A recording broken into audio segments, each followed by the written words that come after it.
Okay, so let's get this workshop started. Thank you for 1, 2, 3 people coming. There was another couple. There was another couple. I don't know if they bailed out because we freezed them out. They were here with concerns about commercial vehicle parking. Oh, okay. We freezed them out, I think. All right, so we'll call the workshop to order. If you all stand, we'll take a moment of silence for our fallen soldiers, especially the one that just passed in Texas after 10 years of recovery. And Councilman Collazo, would you lead us in the Pledge of Allegiance? Allegiance to the flag of the United States of America and to the republic for which it stands, one nation, indivisible, with liberty and justice for all. Thank you. Okay, Mr. Manager, we'll start with the first, the mobility fee and any public comments. Public comments would be here. I've turned this mic on. Perfect. Anybody? Merita? Oh, no. Public comments is first. You know that. You know, we're an informal workshop, and we'll always give you time to ask questions, so it's not a big deal. All right. Lorenzo and Ed, it's all yours.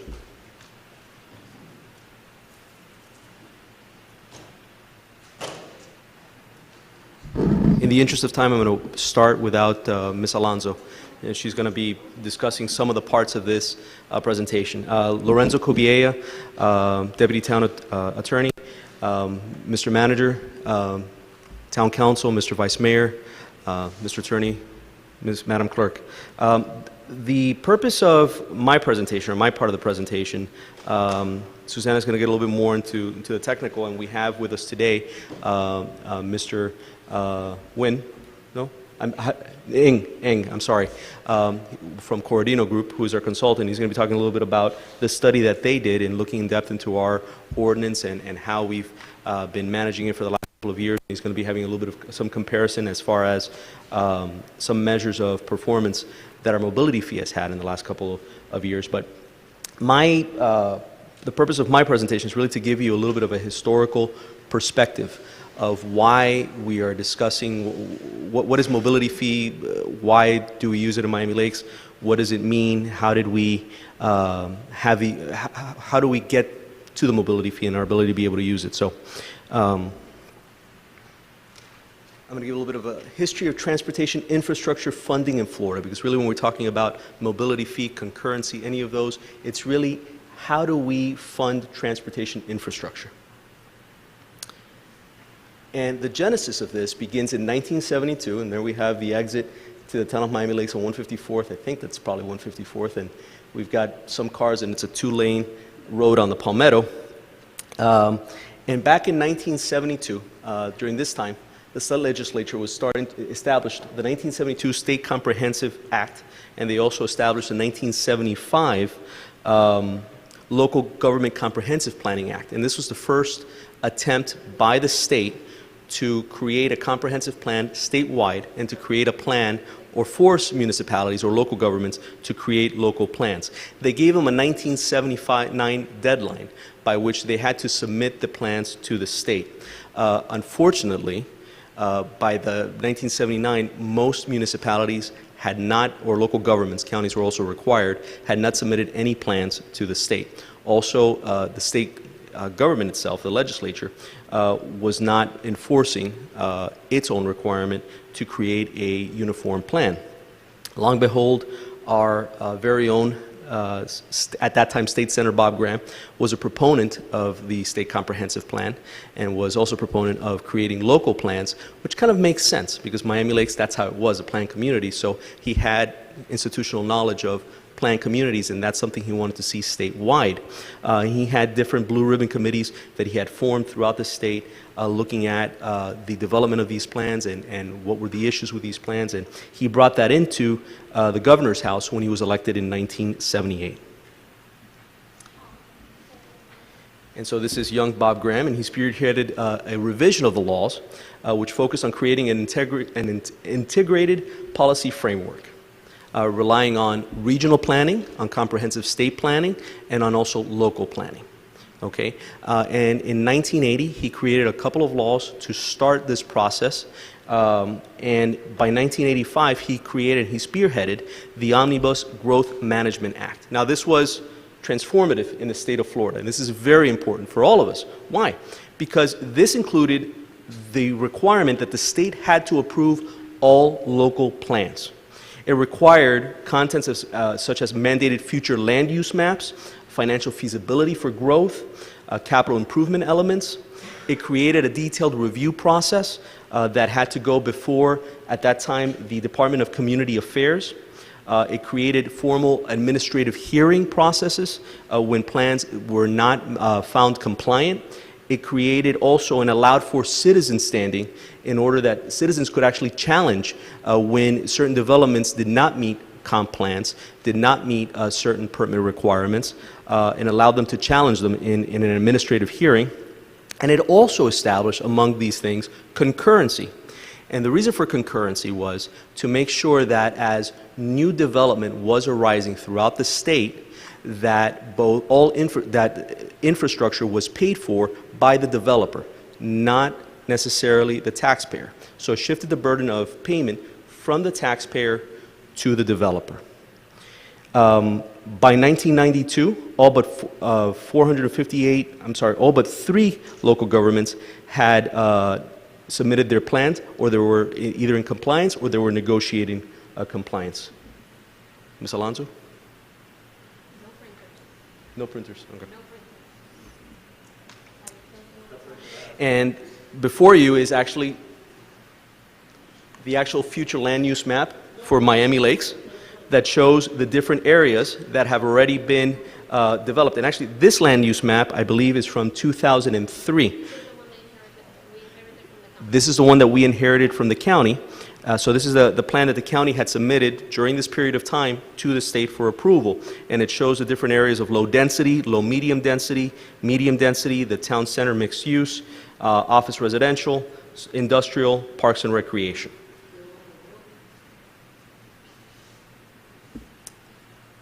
What does concurrency mean? Concurrency is the measurement process used to regulate interrelationship between development and infrastructure services. So that's the definition of concurrency. The one thing with concurrency, and the reason for it too, was the rapid expansion and growth in the state of Florida. At the time that Senator Graham, then Governor Graham, assumed the governorship, the population in the state of Florida was 11 million. Between the time that he assumed it and the 2000s, the population of Florida had grown exponentially to 18 million. And so concurrency was meant as was meant to ensure that urban sprawl did not occur. In other words, that as different developments were looking to move to other suburban areas in order to be able to find cheaper land in which to be able to run their businesses, and they were not shifting the burden onto the taxpayer for the actual infrastructure that need to be expanded out to different areas of the county, or other areas of the state rather. In Miami-Dade County, it affected us. And that the developer was paying for that. That meant the roads, that meant the drainage, that meant schools, that meant police services, that meant fire, and that also meant parks. And this shows the graph of the population of the state of Florida between 1864 to 2004, where it shows it at 17.4. Concurrency moratoria. During this time, and especially as cities and local governments were growing, there was the tendency or the temptation to use concurrency in order to stop development, in order to say, well, this particular road may not meet concurrency, so we're going to stop or halt development until certain roads are built so that we can go ahead and make sure that concurrency is met. In the 90s, there were two landmark cases. One is Dolan versus the City of Tigard and Nolan versus California Coastal Commission. Both of these basically established what is known as the dual nexus rule and curtailed government's use of moratoriums to curtail development. Both of these cases have their roots in the Fifth Amendment, which basically says that no government can take private land without just compensation. Could you break That's down- considered a taking. Yeah, could you break down the dual nexus test? That's the next for slide. Okay, perfect. That's the next slide. So the next slide is just a copy of, or a slide of the U.S. Constitution, the Fifth Amendment. And then the next slide is the dual nexus test. And the Dolan-Nolan test is really two parts. One is the dual rational nexus test. And this says, whenever you're going to set a fee, and this is important for all of us to know because this was later incorporated actually into statute, that you need to measure the need for additional capital facilities in order to accommodate the increase in demand from new development. Okay, so the need for additional capital facilities in order to accommodate increased demand, and the benefit that the new development received from the payment and expenditure of fees to construct the new capital improvements. So there is a need element that needs to be balanced with the benefit balance of that new development, okay, in order to rationalize the test. And then the later test, so one came first, and then we have Nolan, then Dolan came after, created the rough proportionality test. And this test, it says, the rough proportionality test requires that there be a reasonable relationship between the impact fee and the impact of new development based on the applicable unit of measure for residential and non-residential uses, and that the variables used to calculate a fee are reasonably assignable and attributable to the impact of each new development. So in other words, that there is a rationality between what that new development is going to create as far as an impact to the current infrastructure in proportion to its creation. So in other words, you may have an existing road, and that road may be failing, or it may be close to failing, and you may be having a development that's going to add a certain percentage of new users onto that road. Well, what this is basically saying is whatever you're going to charge them has to be proportional, has to be a rough proportion to that addition. So it can't cure that road and make it all of a sudden to an A, but it's got to pay its fair share of what it's going to add to that road, if that makes sense. And what instrument is used as like industry standard to calculate? Don't forget to turn your mic on. That's coming up later. I mean, I Because- don't have the answer for that. Ms. Alonso, do you want to? Actually, Or- that's going to be Mr.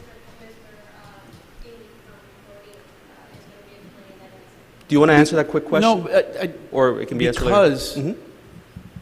from the inception, the reason I have never really fully bought into the mobility fee is because I always heard we've had a $24 million plan to traffic improve, but what we've collected from this fee is very, very small considering our plans, Yes. which has made the impact, if any, minimal. So the proportionality, at least on this part, is the part that Well, I'm gonna is- continue- is grossly, to me, grossly undervalued. So I didn't know if there was some formula that's used to. Hopefully by the end of tonight, you're going to understand a little bit better why and how. Yeah. Why we're so grossly underfunded, or? Partially, yes. Yes. So I think that's between, Yeah. What I want to do for you, councilmen and council members, is really kind of give you a 30,000-foot overview of where we are. At one point, concurrency, as I explained, basically allowed municipalities to deny developments. That was a law, and they did that. And then you had case law come down and say, you can't really do that. It's got to be proportional. It could be considered a taking. This doesn't really work. And as the law continued to evolve, what the state of Florida did, and I'm going to actually show it in my next slides, is defang concurrency. And they actually took away the ability of concurrency to work as it did in its earlier years. Before you So- move on, for Yeah. purposes of this definition of the nexus test, Yes. capital facilities would be any infrastructure like roads and schools and anything? Yes. Okay. Yeah. Thank And so when we're talking about mobility fee, we're only talking about one particular segment of concurrency, which deals with transportation. We're not dealing with schools. We're not dealing with drainage, parks, any of those other facilities. It's just dealing with the roads. Did that answer your question, Councilwoman? Yes. All right. 2009, we have a massive revision of concurrency. And this, I think, goes to your question, Councilman. During the 1990s, the unintended effects of traffic concurrency, instead of alleviating urban sprawl, it actually added urban sprawl. Why? Because it was the way that it was set up, it was extremely expensive to actually do certain developments in urban centers, such as downtown Miami. And we saw that in the early 90s and late 80s, where downtown Miami was not a place where you saw a lot of development. You saw a lot of urban sprawl in the Kendall area and Miami Lakes and Hialeah and different areas, not in downtown. And this was because in large part because of concurrency and how concurrency was calculated at that time. In order to alleviate that, what the legislature did, instead of doing an overhaul, is that they created a patchwork. They created these things called TCEAs, which are Traffic Concurrency Exception Areas, and TCMAs, Traffic Concurrency Managed Areas, among others that they developed during this time, to allow local government alternative solutions to provide mobility within urban areas by means of other than road capacity. So they allowed them to use other measurements other than concurrency in order to alleviate this issue that they were having in their urban downtown centers. Population continued to grow throughout the 2000s, and this strained the ability of local governments to be able to provide necessary infrastructure to accommodate this growth. So by 2005, the state passed legislation that limited, so what occurred in the 2000s is that what local governments would do was they increased their impact fees, and they increased what they were asking for as far as for street improvements, to the point that it made development impossible. So they were creating, by doing this, moratoriums. And what did the state legislature do? They passed a law in 2005. They basically took away the ability for local governments to do this. And they implemented travel concurrency by allowing new developments to have to pay their share portion. And again, they were doing that to make sure that the law was in conformity with this, the Nolan Dolan cases. In 2007, they went ahead and they started looking at, let's look at alternative methods by which we can allow local governments to collect these impact fees for the structure, and the idea of mobility plans and mobility fees came into existence. And finally, in 2009, the legislature did away with the concurrency requirement altogether. It used to be, prior to this time, and I didn't explain this, that any new development that would come online, you would have to submit it, or the city would have to, the local government would have to submit it to three entities: FDOT, Florida Department of Community Affairs, and the Regional Planning Council. All three had to agree to it as to their concurrency, their acceptance, in order for that plan to move forward. If they didn't, you couldn't. And so it was very slow, it was a very rigid, it wasn't a very flexible type system. And so in 2007, the legislature did away with it. I mean, 2009, they did away with it altogether. This is another map of our current future land use map. And this is a graph of what is expected to be by 2030 the population. By that time, they expect the population to be 30 million in the state of Florida. 30 million in the state of Florida. 5 billion of which will be within Miami-Dade County and Broward. The current statute, as it reads today, the current version, 1.163.318 states that sanitary, sewer, solid waste, drainage, and potable waters are the only public facilities and servable subjects that are subject to the concurrency requirement on a statewide basis. So these are required on a statewide basis. Additional public facilities and services may be made subject to concurrency on a statewide basis without approval of the legislature. However, any local government may extend concurrency requirements so that it is applied to additional public facilities within its jurisdiction. So it can be applied, but it's got to be applied in the format that it is here today. And what you're going to see later today is, and we did that, is we did some studies using the current concurrency statute as it is today, as it can be applied today, and compared it to the mobility, and we took a look at several projects and what fees we would have derived from them and how those fees could have been used. So we're going to answer some of those questions, and we did side-by-side comparisons. You'll see that later. Not concurrency as it was back then, but concurrency as it is now. If a local government decides to repeal the transportation concurrency, and we could just do completely away with it and say we don't want it, mobility concurrency, nothing, it is encouraged to adopt an alternative mobility funding system that uses one or more of the tools and techniques identified. And I'll go through those tools. Any alternative funding system, and here's the important, may not be used to deny, time, or phase an application for site plan approval, plat approval, final subdivision approval, building permits, or the functional equivalent of approval, provided that the developer agrees to pay for the development's identified transportation impact via the funding mechanism implemented by the local government. A mobility fee-based funding system must comply with the dual rational nexus fee applicable to impact fees.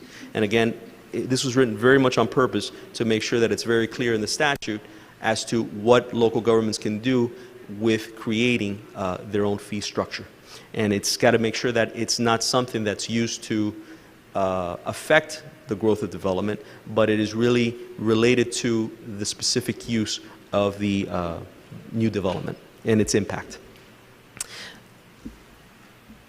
And the tools are any municipalities that adopt a mobility funding type system should be one that adopts long-term strategies to facilitate development patterns that support multimodal functions, including urban design, appropriate land use mixes, intensity and density, adoption of area-wide level of service, not dependent on any single road segment function, exempting or discounting impacts of locally desired development, assigning secondary priority to vehicle mobility and primary priority to ensuring a safe and comfortable and attractive pedestrian environment, establishing multimodal level of service standards that rely primarily on non-vehicular modes of transportation, were existing or planned.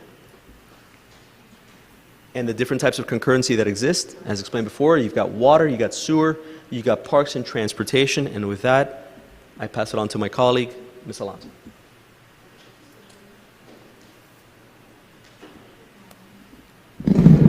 So as you were mentioning before, yes, we have other types of concurrency that are still working out. There's still water and sewer, and that's mandated by the state, like he mentioned before. We have school concurrency, which the school district manages and that we're also familiar with, and parks, which is a form of concurrency that is a little trickier, and we're going to be introducing into the code language coming up, even though we already have it, and transportation, which is the one we're talking about. Parks and transportation are administered directly by the municipality, and the other two are administered and enforced by the county, so we have no real say-so on them. I think you want to talk about this part, but I can do it. So at some point, the legislature and the planning community realized that concurrency was basically allowing developers to chase the capacity, right?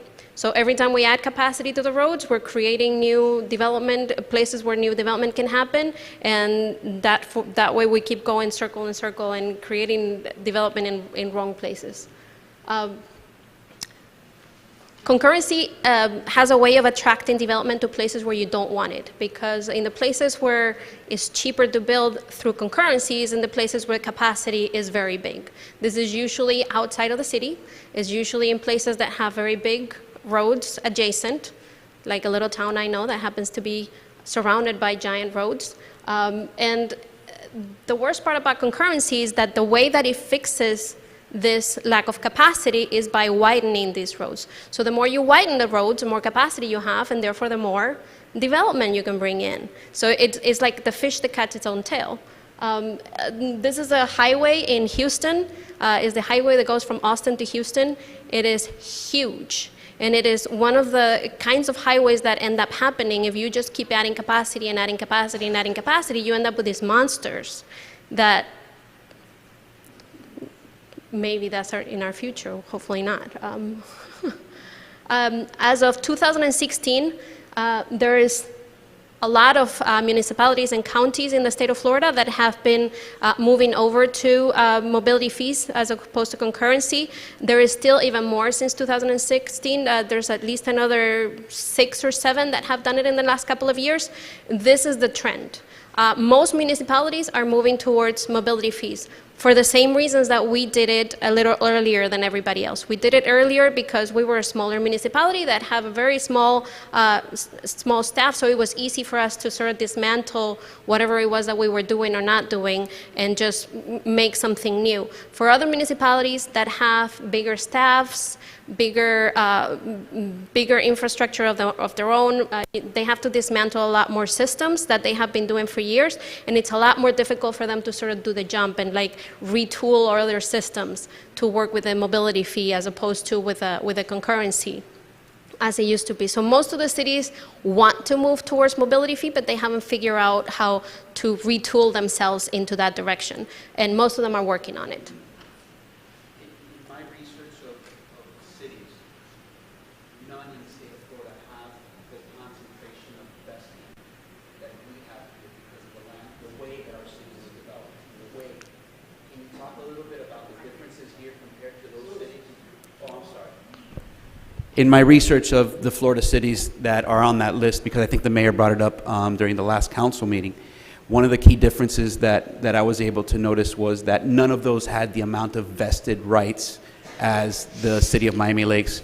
Can you talk a little bit about Sure. the difference and how that vesting impacts what we're trying to do here and how that really turns this formula, kind of makes Miami Lakes a very unique situation compared to those other cities? Let me use that. Unique up to a point. We were, the unique thing about Miami Lakes is what it was developed from the very beginning in a very on purpose way, right? It was very carefully developed to begin with. It was privately developed, and most of the infrastructure that we have was created by a particular private company, which is right now the Graham companies. Because they laid out all the infrastructure and basically laid out the capacity for all the development, they kept to themselves the vested rights that that capacity brings, which means that when we start talking about mobility fee, up till now, it doesn't really apply to them because they had vested rights until May of 2017, which has now been extended through some of the, but only on certain parcels. So there's parcels, whatever's not developed as of right now, and it's a little more detailed than that. There's a few letters that are going back and forth with that. If you need that, I can provide it to you. So I'm just oversimplifying right now. But basically, whatever has not been agreed to this point, they no longer have vested rights on, and they would be paying a mobility fee from this point on any further development. However, It's my understanding that every time an emergency declaration is. right, but that declared- only extends the existing rights, not Okay, not any yeah. new ones. So anything that has not been already issued a development order as of May 2017 no longer has any new vested rights. Okay, thanks. That's and again, it's not as simple as I'm making it. And please, the lawyers don't call me because it is a little more complicated than that. But that's an oversimplification of the situation. Any new development coming in from anybody would have a mobility fee attached. Anything that we haven't already issued a development order on. Can you If- explain what the cause of the extensions were?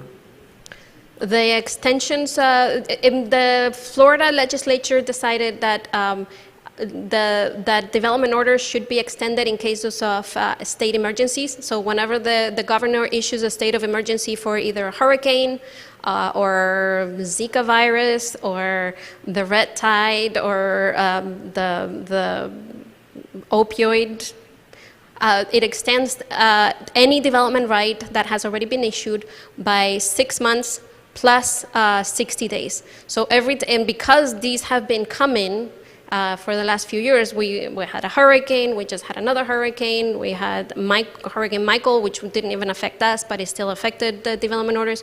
We had the Zika virus, so these vested rights had been extended a little further than we would like to, but. And these emergency declarations, it doesn't matter what part of the state they're declared in, it affects all the vested rights throughout the state. Okay. Correct. And I think the legislature is trying to change that and tighten it up so that only the declarations that affect either statewide or the immediate area are going to be effective. But as of right now, is still the case, right? That is still whatever is issued even in the northern Florida affects us anyway. So Yeah, it's one of the things that we have in our legislative priorities is legislation that will make a distinction between natural disasters like a hurricane or a major flood or whatever, and some of these other declared emergencies like Zika or opioid that really don't have an impact on the construction field and so forth. So that was the logic, and it was one of our priorities last year, but it did not move anywhere, and we're resubmitting that one. wow, you can't really see that map, can you? So the state is shifting then from a transportation concurrency system to a mobility fee system. We're in the middle of that shift right now. The mobility fees can be done. There's two types of mobility fees that the state allows at this point. And it goes to the method of calculation. It's part of what you were discussing before. So some municipalities, and we're talking about roughly half of the municipalities and counties are choosing to do what's called VMT, the Vehicle Miles Traveled system. By that system, what you do is you calculate a given development, how many vehicle miles, how many miles are going to make people travel to them, how many miles are people going to be willing to travel in order to get to that development or project or commerce or business, and then translate that into money that they have to pay for basically using the highway system and the roads, right? And the other system is the plan-based system, which is the one that we have. We have a plan-based system, which means that we decide what we want to spend money on, and then we subdivide that into how much development we foresee we're going to have, and then come up with a number that tells us how much we have to charge each developer for those trips that they're creating. So our system is end-based, and the other system is about how far away you travel. I'm going to explain why we chose in 2015 one over the other, and I think just to make sure that we all on the same page. Yes, sir. So thank you for bringing that point up, and that's what my initial question was how was the calculation derived? Because I've always heard that we had a $25 million plan to do all of the transportation infrastructure, yet when I looked at the mobility fee we were collecting, it was so little. So what stood out to me was, well, how much development are you guys planning for? So I didn't understand the formula that was used, because to get to where you needed to get to fill the $25 million void,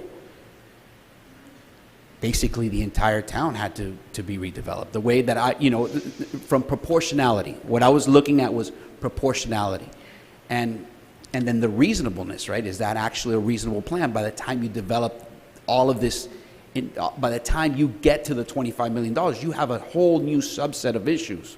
So I'm going to let Mr. Ng, who's sitting right behind you, and he was here to develop the original calculation and how we got to where we are today. And what we're doing today is recalculating that, because that is supposed to be addressed every 3 years. Remember that when we're doing these projections, we're doing it based on an expectation of what's going to happen, right? So we're looking at what the market wants to do, we're looking at what our comp plan allows to do, and we're looking at to where, like, how's the construction industry doing? Are they doing more retail? Are they doing more residential? What kind of residential is in the market right now? So this is all a very fungible science that you're sort of trying putting together and coming up with a number, right? When it was done in 2015, actually the projections were pretty accurate. They did predict in 2015 that they were going to make somewhere around 1,500 residential units in Miami Lakes, and we did 1,497. So it was very accurate. What they had not, I was impressed that they came up so close to the actual number.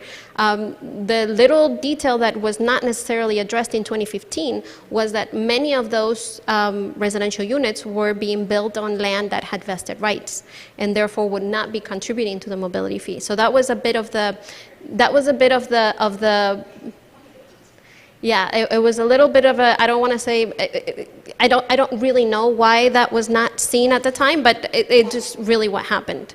At this point, though, because the vested rights are no longer an issue, we can really look at things just from the point of view of this is where we are today. These are the development orders that we have issued today, and this is what is foreseen by the market to be happening in the area, considering that we're going to have somewhere around 3 million new residents in Miami-Dade County, somewhere around another 2 million residents in Broward County, which is our vicinity. And what is the market going to bear as far as we already built quite a bit of residential, which means that we're probably going to have a little bit more commercial coming in at this time. You know, what is going to happen in the next five years? And that's what Mr. Ng is going to be explaining in a little bit. And where are we coming up with those numbers? And so I think you're going to find Mr. Ng's presentation very interesting, because he should explain a lot of those little details. What I'm going to explain now, though, is how this is how you calculate the VMT. The VMT you calculate using persons mile traveled. Susana, you know, one last question. You said that needs to be recalculated every how often? every 3 years at least. If we can recalculate it as often as we want. So whenever we're dissatisfied with what the results are, we can certainly do this again. So when this was brought up in 2018, when we were asking for this formula to be revisited, why did it kept on being pushed back? I don't know. That is not something I can answer. I was not part of the conversation at that point. That was before my time. This issue was brought up during 2018. Yes. I believe a new business Yeah. item I may have introduced. I know Councilwoman Rano. We've been trying to get to this nexus, get to this point where, because again, to me, the math just wasn't being calculated properly. And we were having to vote on very contentious issues, and I didn't see the return on investment coming back through the mobility plan. So if we had to adopt it, and I'm hearing the presentation with open ears, I'm waiting for Mr. Ng, very, very eager to hear what he has to say, but if we knew that we had an issue in 2018, why did we keep on punting? Because I remember Councilwoman Ramos brought it back several times, I brought it up several times, and we kept on punting it and punting it and punting it. So I got the answer that I needed, and I'm fine with that. I just want to make sure that if we're supposed to do this again in another 3 years, that we're on point with it again, because that's what needs to happen for this thing to work. So you can do it as often as 3 years. You're allowed to do it once a year if necessary. Remember that every time that you go into one of these adventures, we're going to be paying for a consultant to do all the studies and paying for a series of things. So it may have been at the time it was just not feasible to do all the consulting and all the things that needed to do in order for us to. And we have been working on this for quite a few months. So this is not something that we started doing yesterday. I think Mr. Ng has been working on this for maybe 4 months, 3-4 months. So it may be that this is the result of all the questioning that you were doing in 2018, and it's just now getting to fruition and coming to where it needs to be. So this is not easy numbers to make. This is not, you don't just plug this into a little Excel spreadsheet and come up with a number. There's a lot of background studying that has to be done in order to come up with a good number at the end of the day, right? Susana, one quick question. So, Councilman Gallardo, alluded to something that's very interesting. Out of the projects that were built, right, since we started bringing it up in 2018, how many of those projects would have paid more if the mobility fee was higher? I mean, I think that's something that we need to know, is what didn't we capture, right? What was our loss? I mean, we went in 2015, we instituted it. If she's talking about every 3 years of study. You mean if the rate had been higher? I'm sorry? You mean if the rate had been higher? If the rate had been higher, or if we would have been using the concurrency.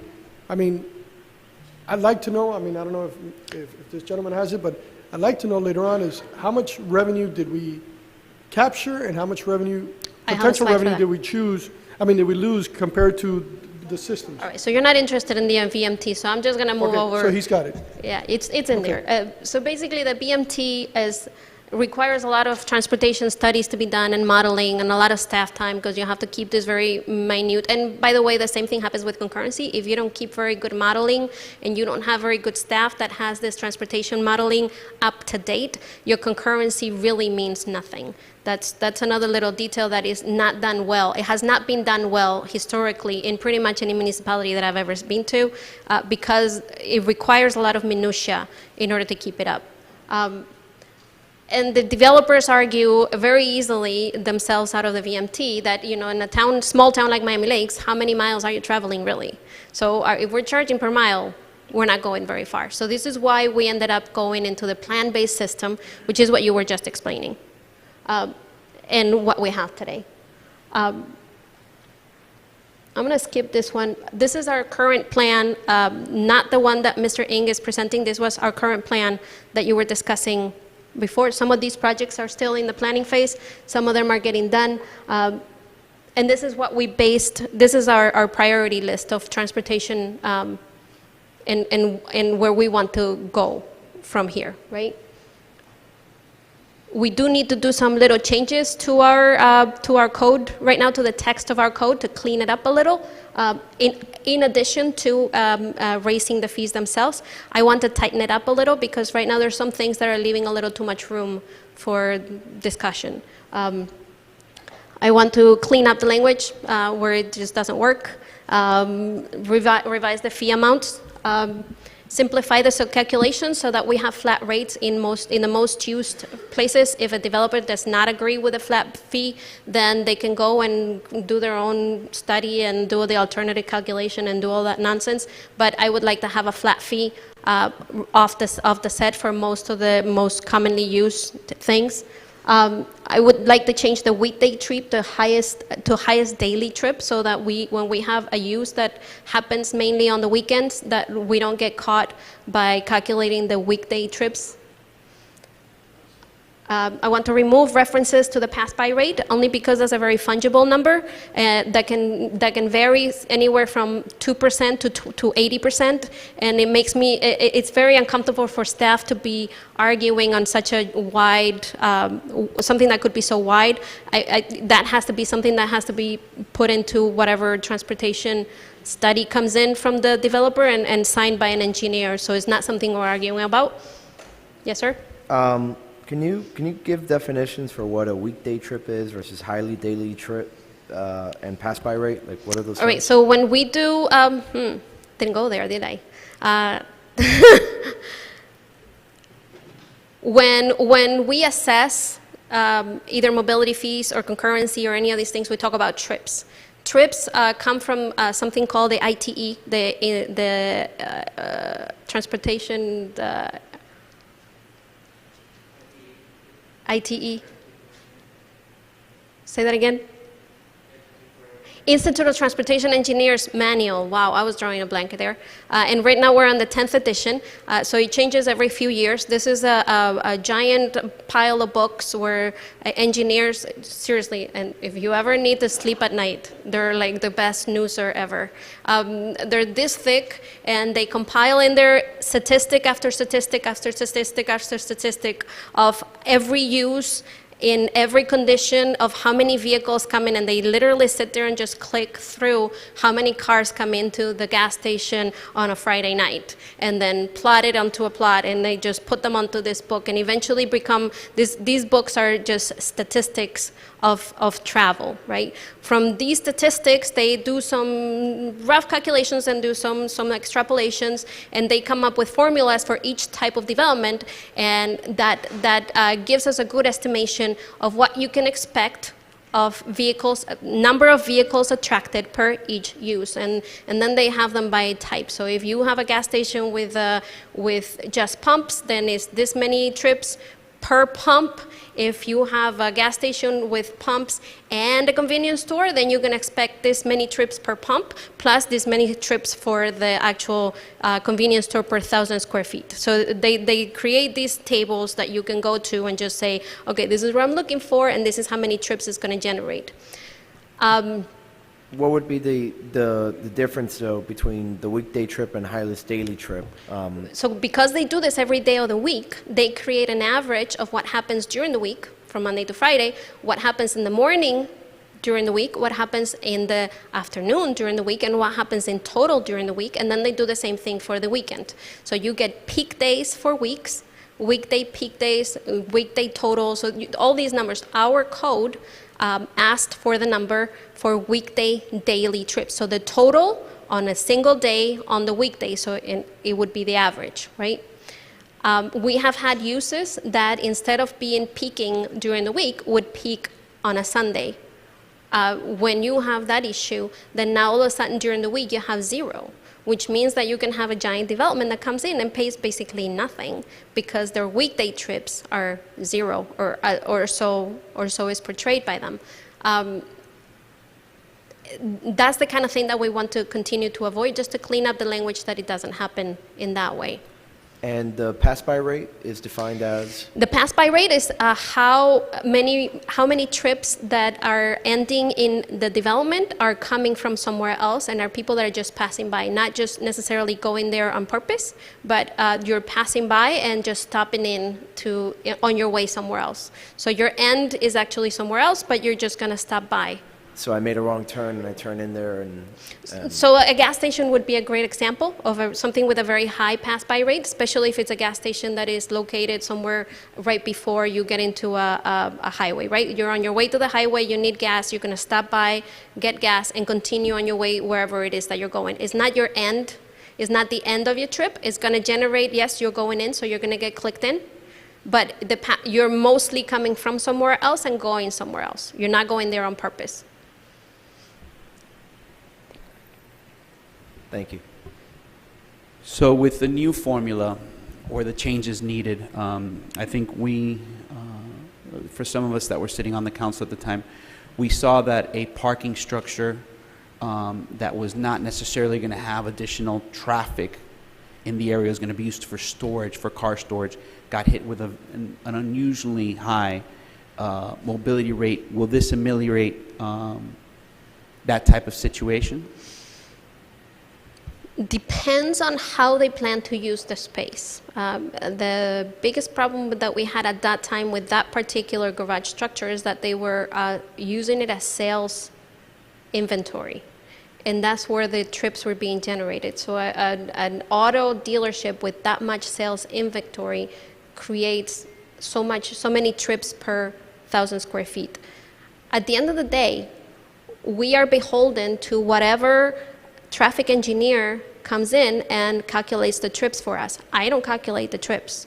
I know when they look right and when they don't, because I do have the ITE manual and I've read it, but I'm not a PE, and I will not sign off on a calculation of trips because I'm not qualified to do so. And if we have to go to court, it's not going to look very pretty for my calculation to be going up there. So at the end of the day, we need to go by whatever engineer the applicant brings in to calculate the trips. This is where, creating a little chart where the simplest uses are simplified down to a number sort of eliminates a little bit of the need of that.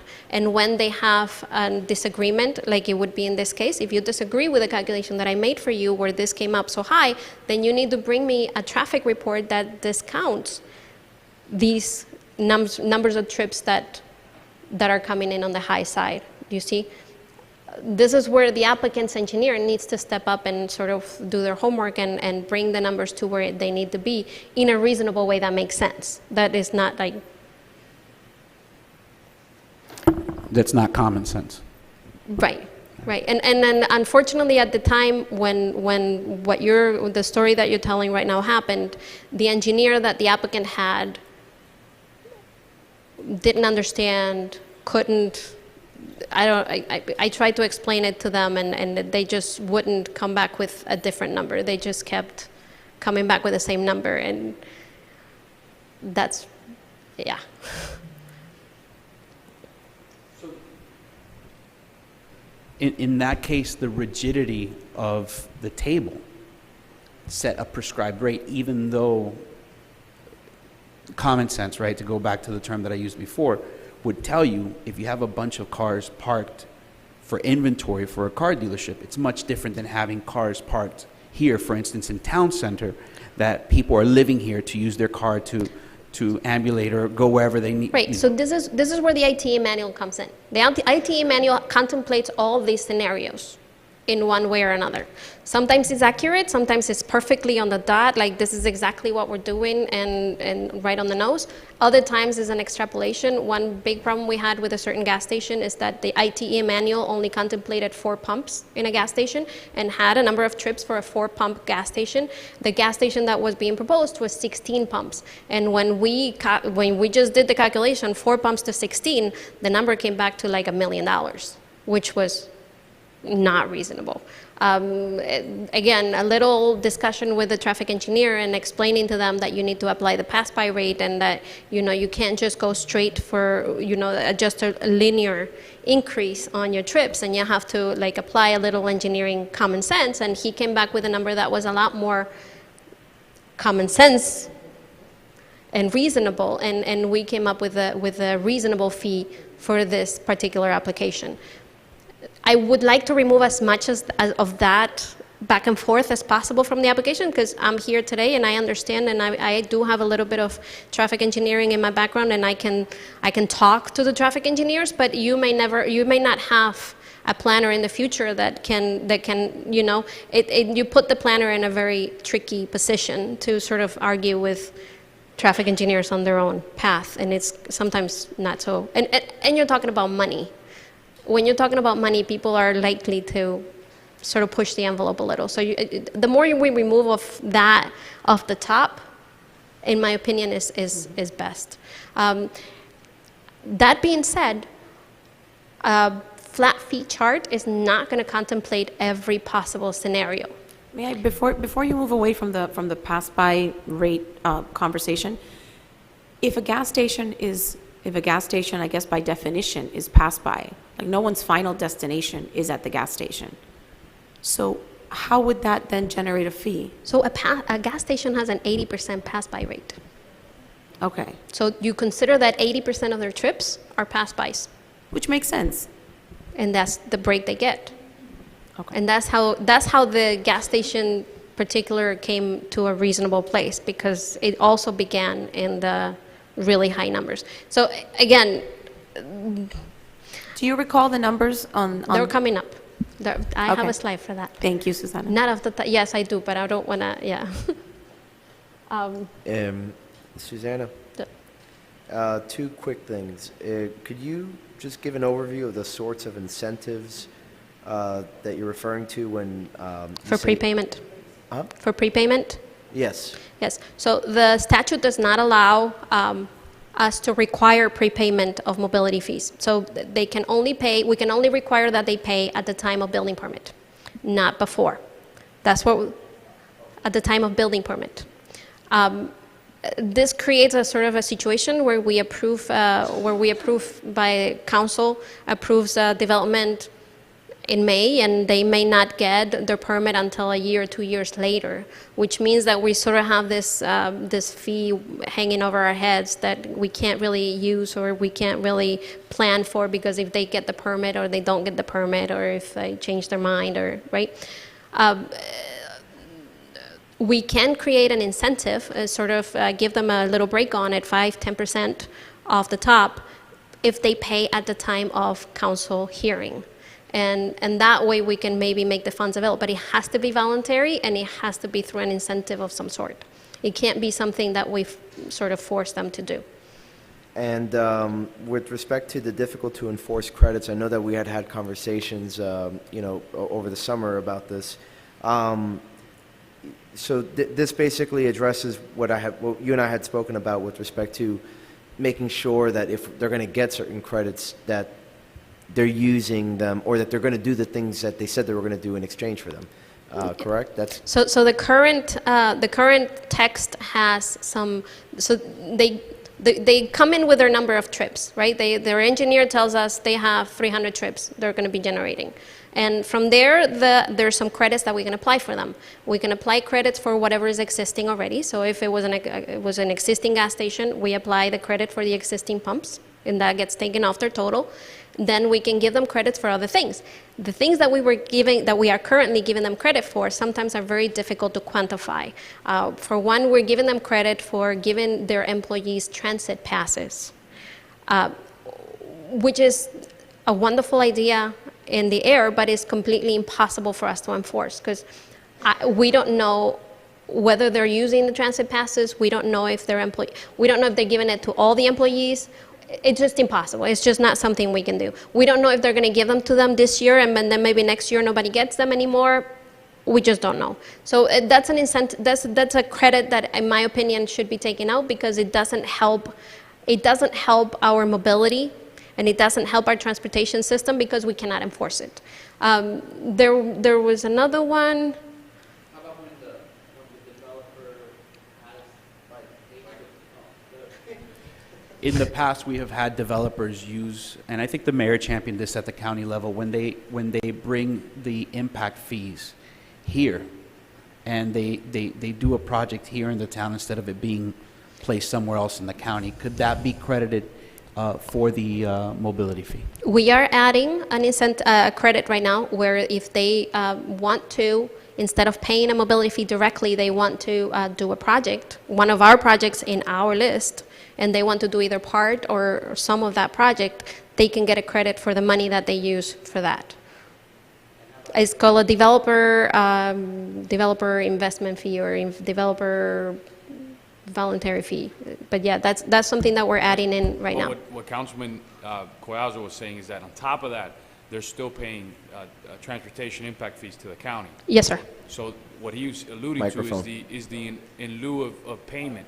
What the Grams did that they did a couple projects for us, but that was with the county transportation impact fee district, the project that get improved and all that. It's not our mobility project. So Right. If they're able to shift, because there is a financial disincentive, right? Because they have to front load the cost, they have to bear a significant amount of that cost for then that money to be granted back to be credited back, correct? None of that has anything to do with the mobility fee. We don't have that mechanism in The this. mobility fee is separate from the road impact fees. So the road impact fees, now if it would be an interesting exercise right now to discuss whether an incentive to have them request that their road impact fees be spent within the town limits. Is that what we're saying? Absolutely. If you can have, you can have the dual benefit of the actual road impact fee completely coming to us. Sure. And addressing a bigger proportion of a mobility plan. You see, because I think it has to go both ways. Give It them a can't just credit on be- their mobility fee on that It one? cannot just be a tax to tax. I think that there has to be an incentive to Sure. have us advance the plan. The issue that I've had with the plan, and Mary, you were away, and why my reluctance was to buy into this plan completely was because we were getting so little money considering the amount that we had in the plan, which was 25 million. So that's something we can look into, right, Mr. Ing? So It's something if we can we can look into. We incentivize- can look into how that incentive would work and what would be an appropriate amount to incentivize, and how does the mechanism of them asking the county for their road impact fees to be invested in town? Because, some developers have more pull than others, so it's easier for some than for others. And I as would long say. as the project's approved in the road impact fee district for the county, which Right. that's the most difficult Right. process. They don't. Right. They haven't approved all of our projects because they don't believe that of the impact, this and that. There's some projects that they believe that. I'll give you an example. There was, I think 59th Avenue when we were talking about it. They were like, well, that's and our argument was like, hey, it's going to relieve traffic off of Red Road, and they were still reluctant on that. But they did agree on the underpasses, where they said those two projects are impact fee eligible. Road impact fee, Yep. right. Right. Right, so those are very good questions from Mr. Ing. And we will look into it, him and I, if he may be able to explain it a little better, but we may be able to look into it anyway, to add to the list of incentives.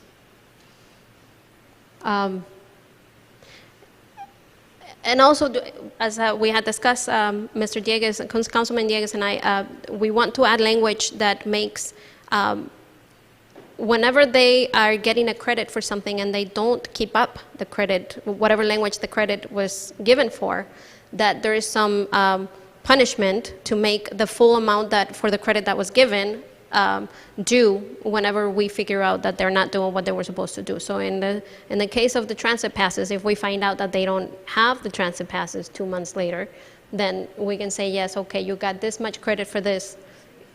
This is due now. You need to pay the mobility fee as if. And that we need to add some language to that effect. Yes. Here it is. It's hard to read because it's tiny, but all the numbers are in there and they're in their printed sheet. That's all that we have collected since the beginning since 2017.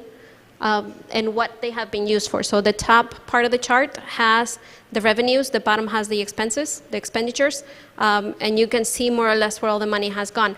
Hold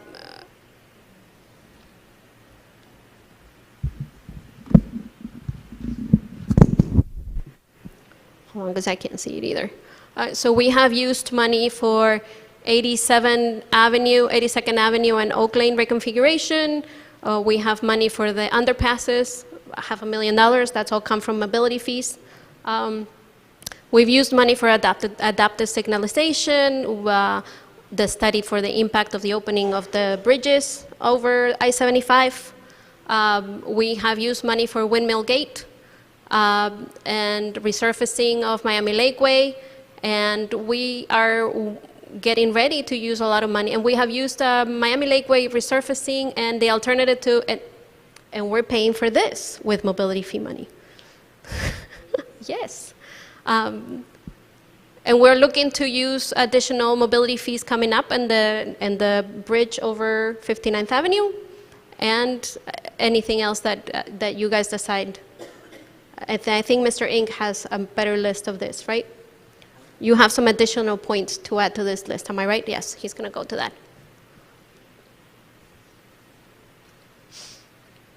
There has been some discussion as well, and this goes to Mr. Collazo, I think, about whether it would be interesting to do districts, mobility fee districts, like other municipalities have done. I think that was your question once. I call them impact zones, but just... Right. So there's a little bit of a reasoning of why that doesn't work for Miami Lakes. And I think that was considered at the time as well in when the mobility fee was enacted. And it was decided against first, for the same reason that we see here, that it's very important that we pool our resources, that we pool the money and be able to use it everywhere where we need it and as it comes needed. Sometimes you get the money this year for this and you are able to use it across town, and then next year you get money from somewhere else and you can use it in this side of town. So if you start doing districting, it creates barriers to that, and they're barriers that we're imposing on ourselves. So I wasn't looking at districting how Jacksonville does it, but I looked at it more from an impact perspective. That there were certain areas within our town, whether we want to consider them regions or not, but there are impacts that there are zones that are more sensitive to vehicular traffic than others. And we've we know those like the back of our hand, the 154 corridor, the 67th Avenue corridor right at the Palmetto, which we're already identifying as areas that are some of these that are benefiting from the project. But my question was there a way to calculate the impact to areas that are more sensitive to vehicular traffic? And are there ways to maybe provide a benefit if someone were to the 59th Avenue corridor? Let's say all of a sudden there's a bunch of buildings there that want to get redeveloped, right? And it's an area that we're eager to redevelop, or it's an area that we're trying to encourage growth in, right? Could there be a multiplier? Could there be a variable added to the formula that actually incentivizes that, right?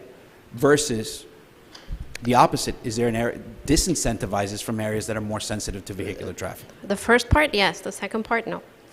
It doesn't work both ways. Right.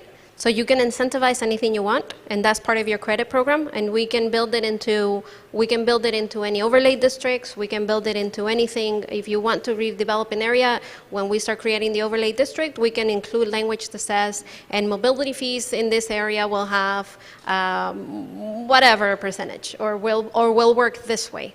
I'm sorry to interrupt. The reason you can't use it the other way is for what I was explaining before. It's almost like it's a taking. It's like you're punishing. We don't want this, so we're going to kind of increase the fee here and not allow you to build.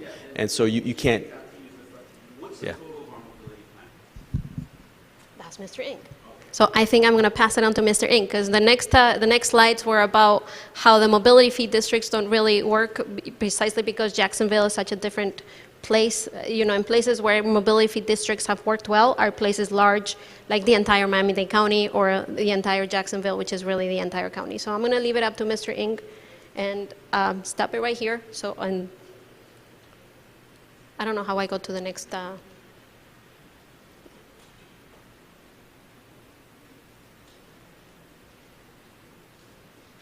Do we go to the next? Can we go to the next presentation? Yes, thank you. Thank you. Apparently, it's not in my buttons. All right. Are we gonna have a presentation on, or? Yes. Okay. Cool. There he is. Thank you. And this is Mr. Edward Ing. He's our consultant from Corradino. Corradino had helped to do the original mobility fee back in 2015, and he's extremely qualified and has a lot of answers to all your questions. Thank you.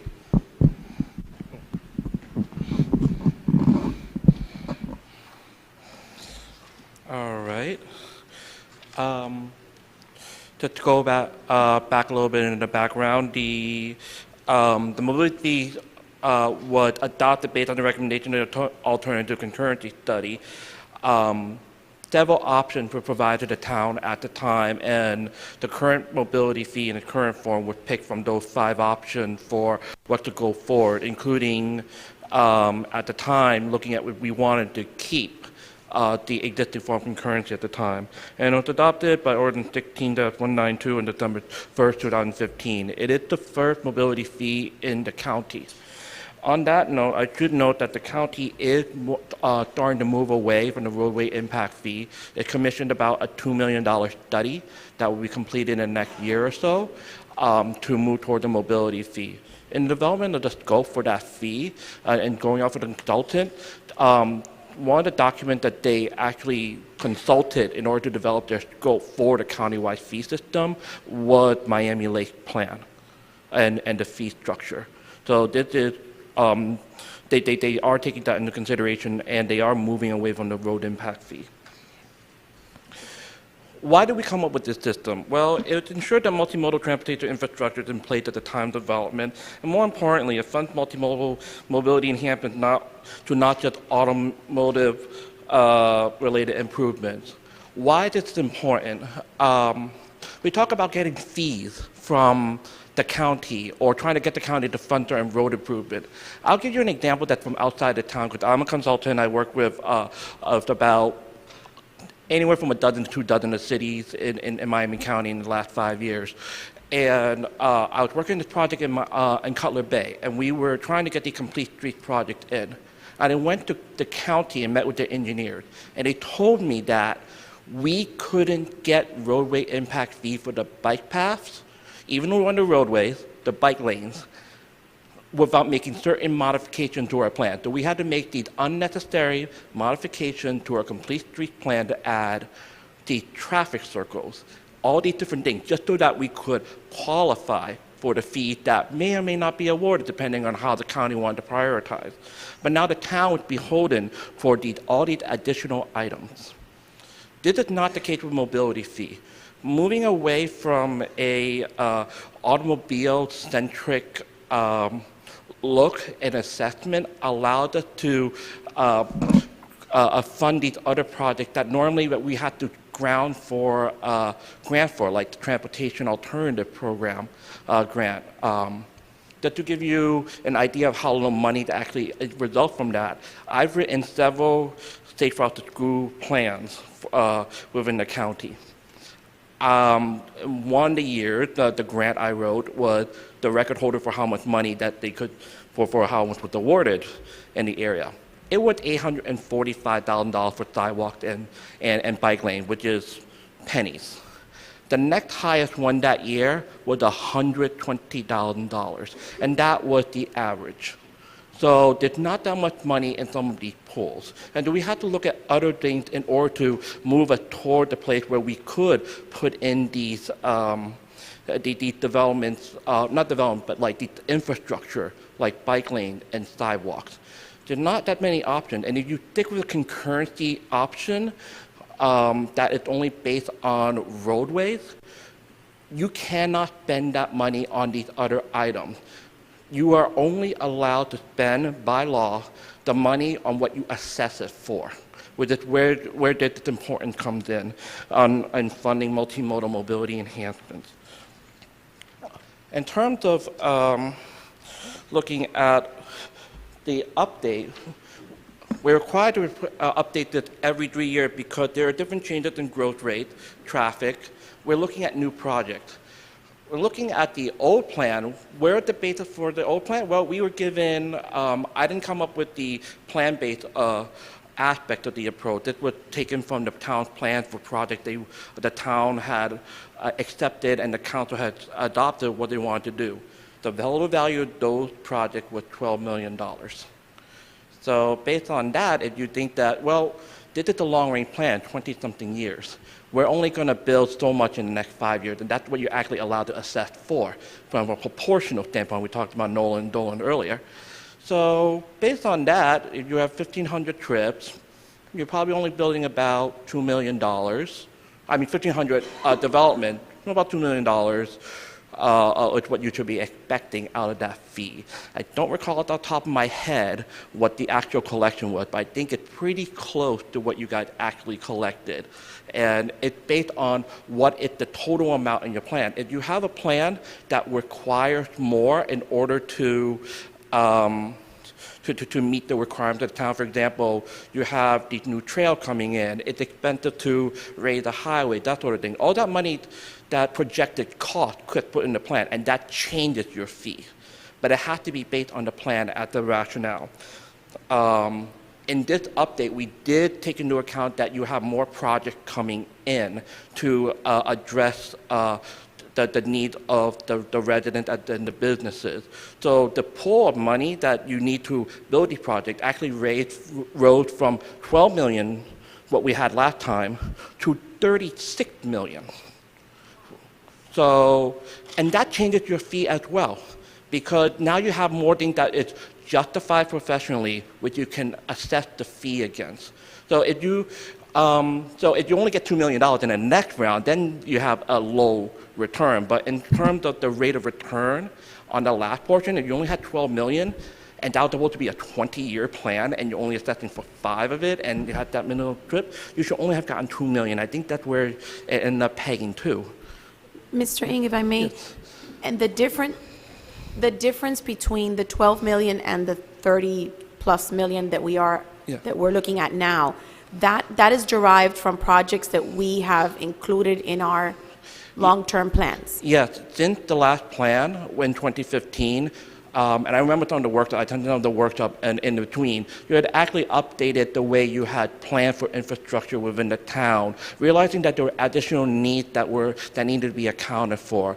This then required new infrastructure, and you updated your plan. Because we have a plan-based approach, that update increases the amount of money you need to collect from the fee in order to put these in. Great, thank you. You're welcome.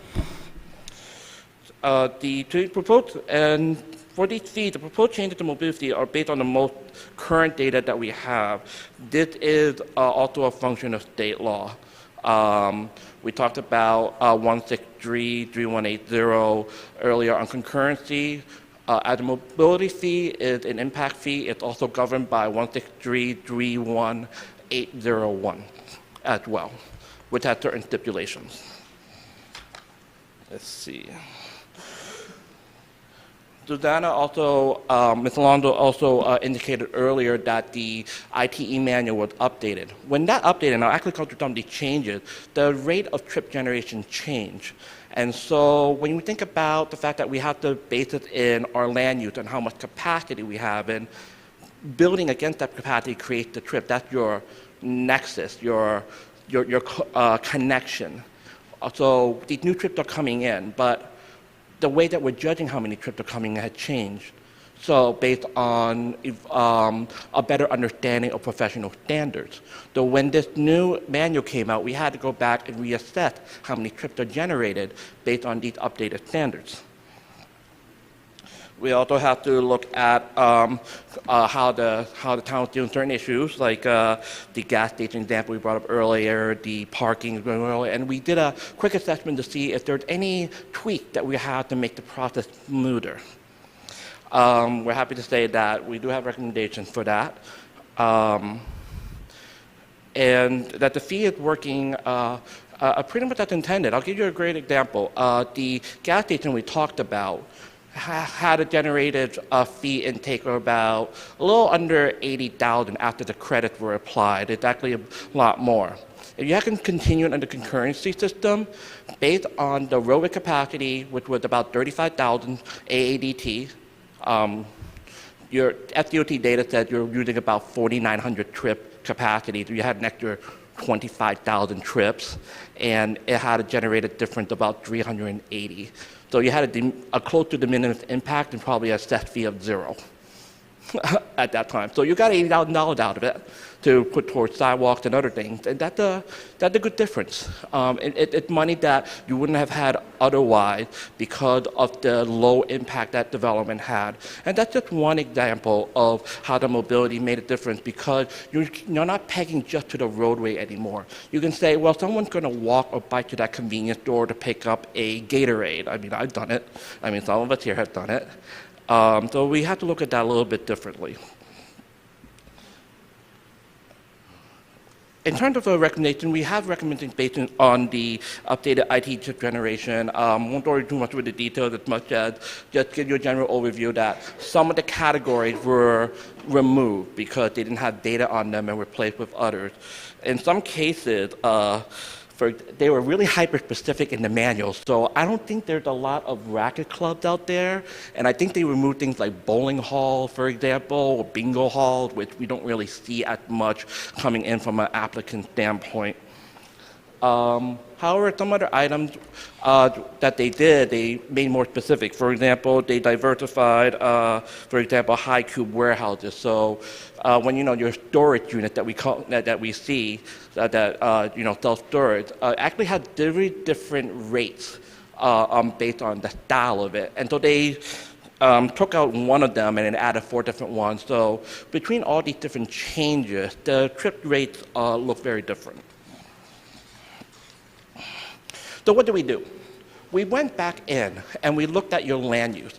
We looked at what could be built in the future based on your capacity, your land use capacity, which is your adopted comprehensive plan.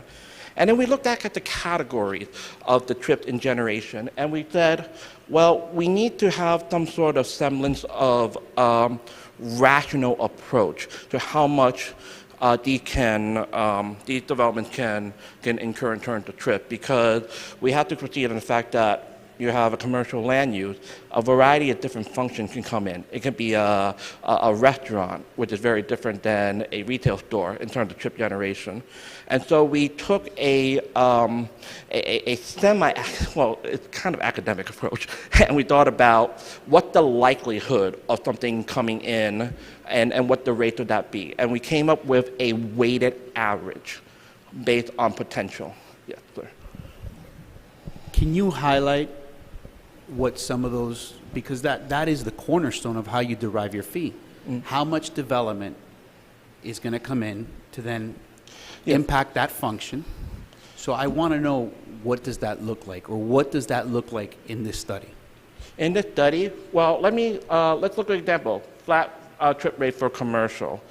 If you were to go with a high-end fast food for every 1,000 feet, I believe it was about 320-something trips. I don't think you guys are really moving toward having a lot of fast food establishments. So we looked at the rate for quality restaurant, which is much lower at about 110. We looked at the fact that you might be bringing in retail, maybe mom and pop shops that are very unique, very stylistic. Those generate maybe 45, 49. And we looked at where, and we took those and we tried to do a best estimate average. I don't have the specifics in front of me for the presentation, but we did go about it in thinking about, well, you're really not going to have a lot of high-cube warehouses coming in. So we weighted those to like next to nothing, whereas you might have more high-quality restaurants come in given the style of development and the comprehensive plan policies in the town, where we brought in our land use planner and had them work with our traffic engineers to come up with a more accurate semblance of what your weighted trip average could be. I will admit that and concede that it is like with trying to figure out development down the line based on the market, a little bit of guesstimate work, but we did try to take it from a based on the policies and a best professional judgment standpoint. We take a look at the land use type. You have certain land use categories and the regulations associated with it. Those allow certain things by right and certain things by conditional use. We take those into account versus how much land you have left and the capacity. We also look at potential for redevelopment as well. If you have excess capacity, keeping in mind that based on the existing market, you might have certain things that may leave but come back in the same format, like a restaurant may vacate but come back at the restaurant in the same location. So those assumptions were in internal sheet where we weighted. We can provide them to the town staff and they can provide them forward, certainly. It's a good question though, because it gets to the root of the numbers and the assumptions. Again, it's not an overly precise science because of the fact that markets are ever existing. If we enter in a recession, for example, like some things will obviously, assumptions will certainly change. But in determining the fee right now, we had to use our best assumption at this moment in time based on our professional judgment. When you were developing this table, you also factored in redevelopment, I assume? We factor in some redevelopment as well. The thing about redevelopment in terms of this, though, is that we have to consider that if you develop, whatever, the vesting of the trip goes with the land, not the applicant. So if it comes in as something that's similar, you're going to have a net zero trip increase. It has to be a different kind of use, Yeah. or a higher use than whatever was there. Exactly. Yeah, and that's a great point. Okay, thank Yep. you. So before you move on, in redevelopment, if they're expanding, Yeah. then this would kick in.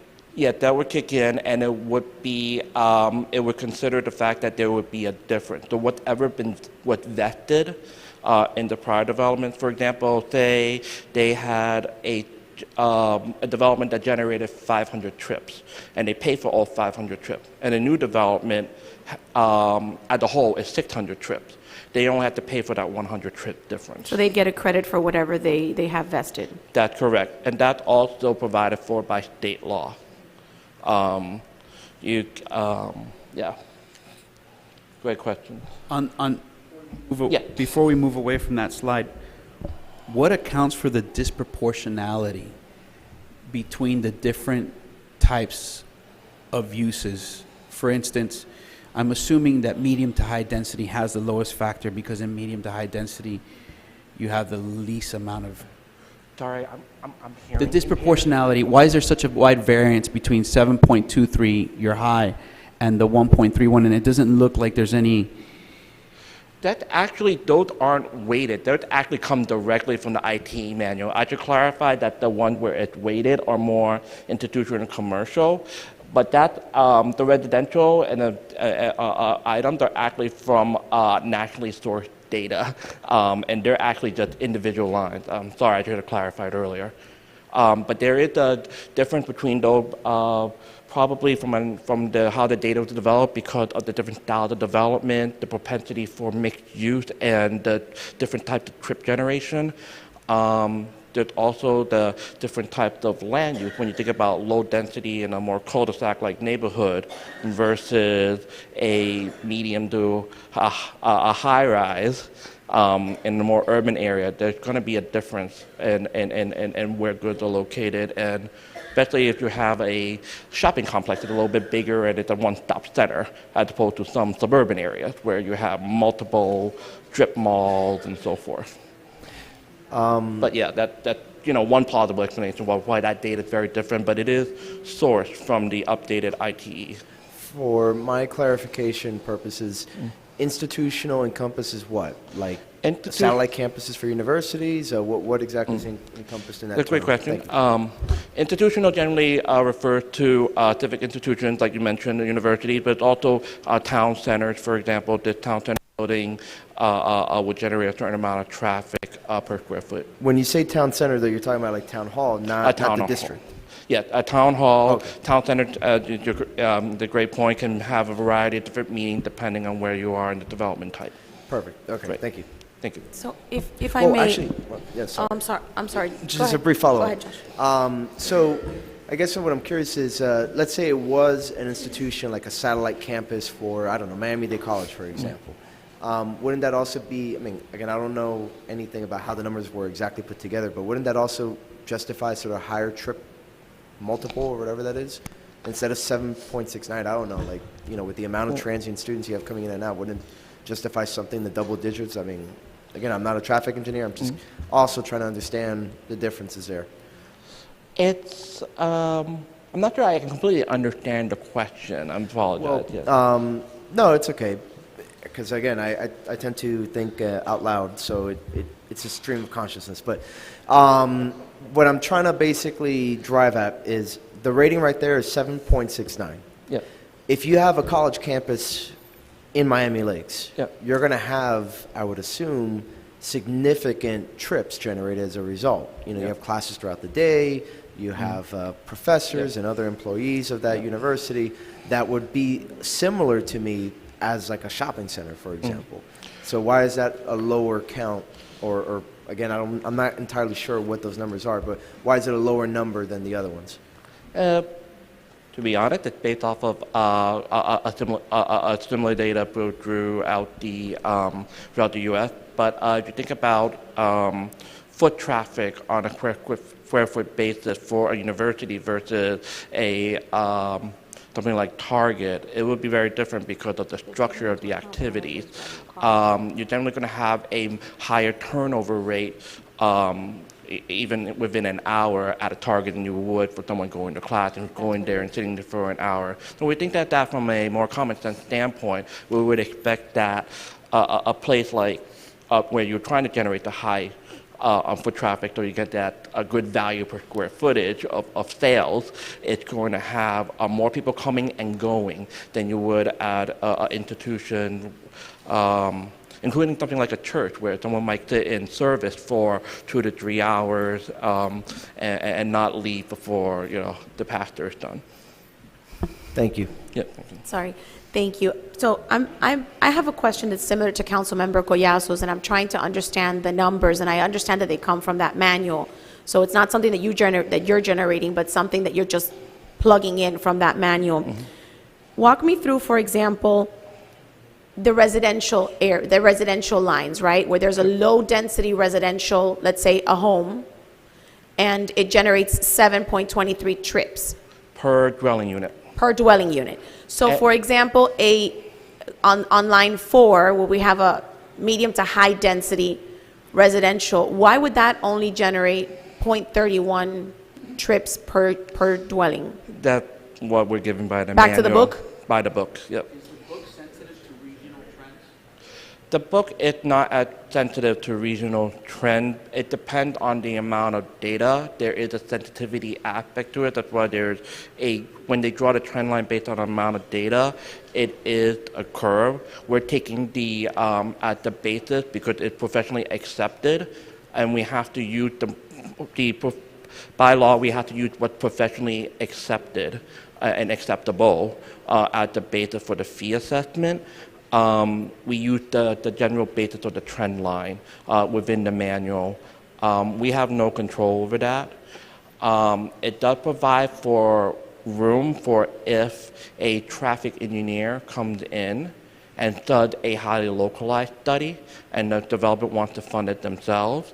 They generally only do that if they want a lower number. They want to lower it, right? In this case, we do have to use what is prescribed by the book because we have no, unless the town has, is funding a separate self-study of things that are existing, which can be expensive, to look at what is the local generated rate, we have to use the closest professionally accepted standard. It almost looks like it incentivizes higher density. Right, like for example, if an apartment building were to come in, then this table says that every unit is going to produce, a third of a trip, which is ridiculous. Yeah, and It that's makes no where- difference whether you're in a house or you're in an apartment, you still have to get out of your house. Yeah, and that's where I have to come in and say that from a legal standpoint, the whole purpose of a mobility fee is not to constrain development. From a regulation standpoint, that is what your land use designations and your zoning is supposed to do.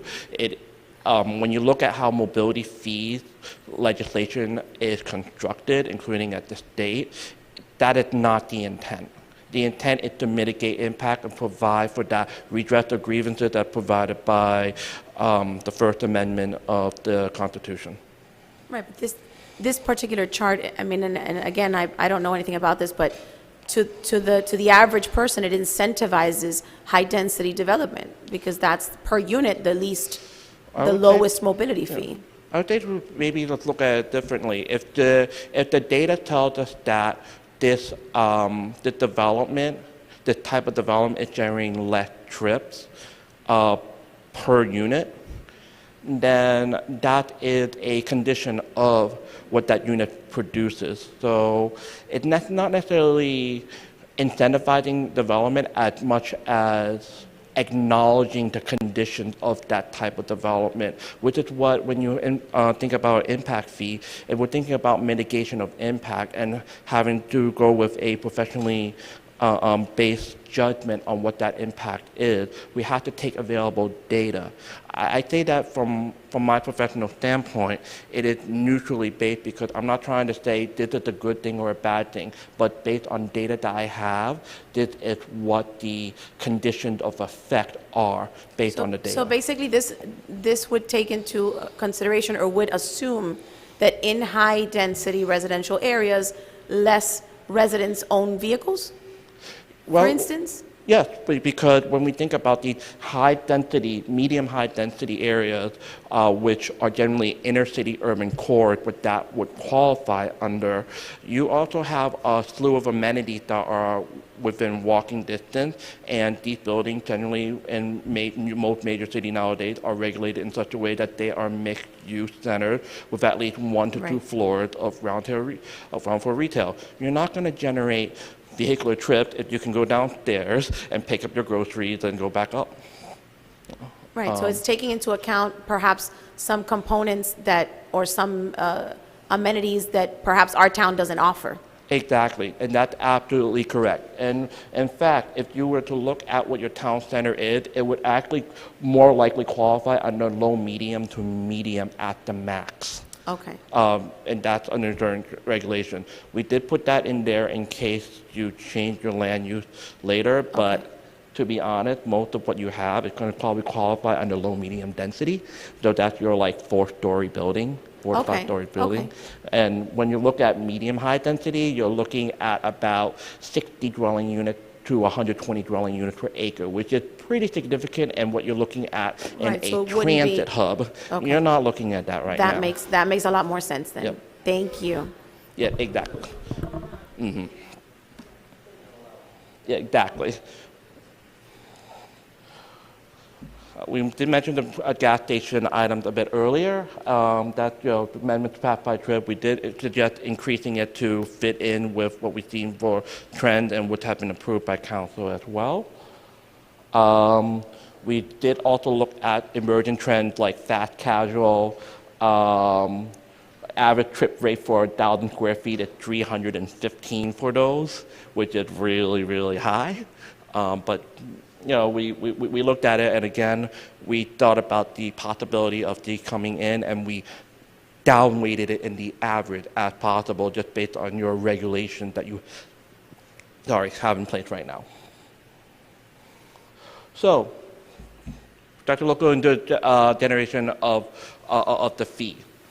So how do we actually do this? Well, we look at the current development, as mentioned earlier, and the future development, and we looked at how many additional trips could be generated. We see that as, based on the total vested and completed project, it's going to be about 16,000 new trips. I should probably skip forward and then come back. So how's the calculation done? Well, it's the cost of the project in the time frame that we want. In this case, because you update within a 3-year basis, you're looking at a 5-year time frame. You look at the cost of all the projects I mentioned earlier, was about $36 million, and then you look at the expected trip to be generated, which is 16,000, and you add 5% cost. But you have some differences here. Why? Because actually, it wasn't a 16,000. Oh, sorry, that's number of vested trips, that you had before. I misspoke. So we looked at the amount of trips that could be generated in a 5-year time frame, and it's over 62,000 trips based on your current projected rate of growth, which we use a similar trend line to what we had before, which was pretty accurate, as Susanna mentioned. The cost of the project in the town is $35 million, but you're not building everything in a 20-year plan in the first 3 to 5 years. That's just not once again. So how you calculated the number of trips over the 5-year time frame to equal 62,541 was taking certain assumptions of what's going to be redeveloped over the next 5 years. Or developed, because you still have undeveloped land Or within the developed, town. correct. So again, that's a huge factor because, as you said, recession, we don't know. A lot of things influence or confabulate that number. While I know we were right on target for the first iteration, I think we did it knowing that we had certain projects coming on board. So I'm very interested in what that assumption is, because that'll tell us what are the assumptions that we're taking into play that are generating the 62,000 trips. We had about a 12 to 13% growth rate assumption the last time to generate the amount of trips that we had. We actually slowed that rate down to about a conservative 10%. We don't want the number of trips to go too far off, either one way or the other, because if we miss the mark and use an overly skewed number that isn't accurate, you actually could end up getting less money than what you might be entitled to. So we want to take the conservative growth rate. So it's based on function, not actual projects? We can't predict 5 years in the future. We have to. I don't have a crystal ball. I apologize, but we do have to take on our best guess assumption at this point in time. This is also why we have to do an update as regularly as we do. In terms of the number of trips, the town actually can generate more trips than 62,000 in the long term based on your 2040 comprehensive plan, 2035, 2040, your overall land use plan. And but we took the assumption of a certain amount of growth based on that, and we went back to adjust for it. We said, well, you have some grants coming in. You also have adjusted cost in 5-year time frame. We're looking at about perhaps $12 million worth of projects over the 62,000 trips. That's still a high number, actually. We don't actually, it is on the conservative end of what you might be able to get built. Is there any part of this estimation that takes into account the increase in the cost of our plan as the years go by? Because we've realized recently that, you know, a $5 million project 5 years ago could easily turn into a $10 million project today. So our $36 million project can significantly double or increase or whatnot in the years. That is a wonderful and excellent question. There are two aspects to this that we have accounted for in the plan. First is your plan's fee amount as a regular update yearly. It's every 3 years. It's supposed to be adjusted upward every year by FDOT's rate of inflation for their roadway projects. So we pegged it to a professional source that is used, and because some of the projects also can qualify for funding at DOT, you want that you want those pay items and the cost increases to be relatively pegged to each other, so that you don't miss out on grant funding. I write a lot of grants, so for DOT, and I used to be on the evaluation side, so that's something that I looked at when I had my check sheet. The other aspect is that because we understand that these costs change over time, different conditions come up, that's also one of the basis and rationale for the 3-year update as well, so that you don't get too far off course and undervalue your mobility fee. You also have to have a 5% administrative fee that pays for things like the update to this plan, and it can pay for update to the plan itself. So if you needed to use on this fee, this 5%, to redo your master plan, that's what it's there for. It also pays for staff time in administering the fee and so forth. It's added there as a course of action for this. And this brings your fee up this time to close to $210, which is working at other fees. Usually you're only looking at like a couple percentage points increase in the 3-year time frame.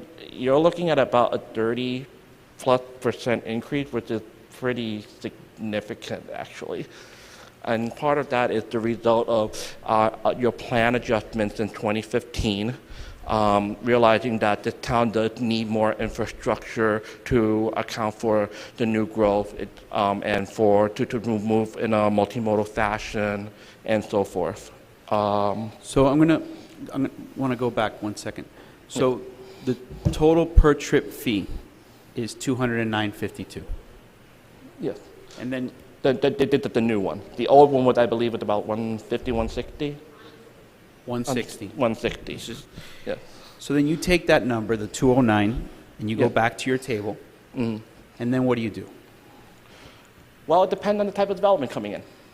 So I if want to you build say- one. I let's want to take an build example. one house. Let's I wanna say you build- have a commercial, let's say it's a bank coming in. A bank, a standalone bank with a drive-through. Those are usually about 4,000 to 5,000 square feet as a standalone item, at least from my experience reviewing development applications. So we take 5,000, we multiply by, we divide by 1,000 because these are per 1,000 square feet. So 5 times 61 multiplied by $200 and whatever dollars for the amount of trips, and that's essentially the fee calculation right there. So 61 times 5, that's 305. Well, let's say it's 308 there. And you multiply that by $200, so 308 times $200. So the bank coming in at a standalone generating a trip for about $600,000. Then past that, you take out the pass-through trips, because that's 61. They might have a, say, 40% pass-through. I'm not gonna, it's the number I'm drawing out. It's not actually the one I know off the top of my head. No one had that much memory in their banks. So in that case, that brings that fee down to less than $400,000 for. Say they want to make some adjustments, that you can use a credit system. We have one already in place. I do want to go over some of the, some of the differences that, some of the changes we are recommending to the system. Some of the items in play are really difficult to administer, and we recognize that. We are recommending that you keep certain things like a credit for mixed-use development and so forth, and also because it's regulated and provided for under state statutes, 163, 3180, that I mentioned earlier, the dollar to dollar. We are recommending that those 3 items be taken out in your next ordinance revision for the mobility fee. They are very hard to administer, and fee is not exactly proportional. There are other aspects of the credit which can be allowed for, which allow for the same exact kind of thing. For example, developer employer-sponsored transit. I think there was a development about 2 years ago in Coral Gables where they actually utilized a similar clause, and they were able to get them to fund 2 buses and also provide for the operation cost for the next 29 years. So that's something to look to in terms of negotiations. These items are there as tools for the town's council to negotiate. There are still rules. I'll let your legal counsel address what may be, because there are limitations to how far you can go under state law. But there are some other benefits to this as well, particularly the dollar-to-dollar contribution, because if the developer is coming in and they're building the infrastructure for you, what does that eliminate from the town, which might have to build it itself? Well, there's the whole additional cost and the potential liability during the construction and so forth. So there are certain aspects and benefits to having the developer do it for you and getting the same things for you. And this is also built in if you change the ordinance. I know that was a lot in a short amount of time. I understand it's late, so I wanted to package everything as quickly as we could. And we got some really great questions, but if there are any additional ones, more than happy to answer them. This figure that you're recommending, and I know that it has to be proportionate to the impact of the development, can that be tweaked at all, or is this like a recommendation that? It is a recommendation where we can tweak it. We have to be very narrow in how we tweak it, because we have to think about the Nolan and Dolan rule that we said earlier. And so from a basis of a professional judgment, we can look at the assumption on the 5-year time frame, and most importantly, the cost of the projects. So if you add more projects in a plan-based approach because they are professionally justified, that fee will go up because you still have the same amount of trips. So that's where, I mentioned that your fee went up significantly since the last time. That's one of the reasons why. So because the projects are more. Yeah, it's not really subject to manipulation, but it is subject to professionally acceptable rationale and assumptions. Thank you. Yeah.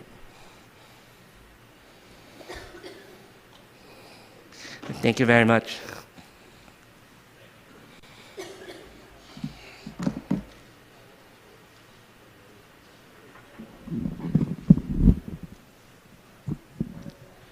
So with that, if you have any other questions, but the 2 things I wanted to leave with is, one thing that Ms. Alonso and I did in conjunction with Mr. Ning is that we looked at some of the projects we had. Basically, the biggest one that we've had so far under mobility fee has been 7-Eleven, and we tried to see what would happen if we would have used current concurrency as it exists today. And what we realized was that under the mobility fee, we were able to capture actual monies because of the trips that the gas station was generating. If we would have had concurrency, because that road is pretty much that was already an existing use. You had an old gas station. It wasn't going to change it.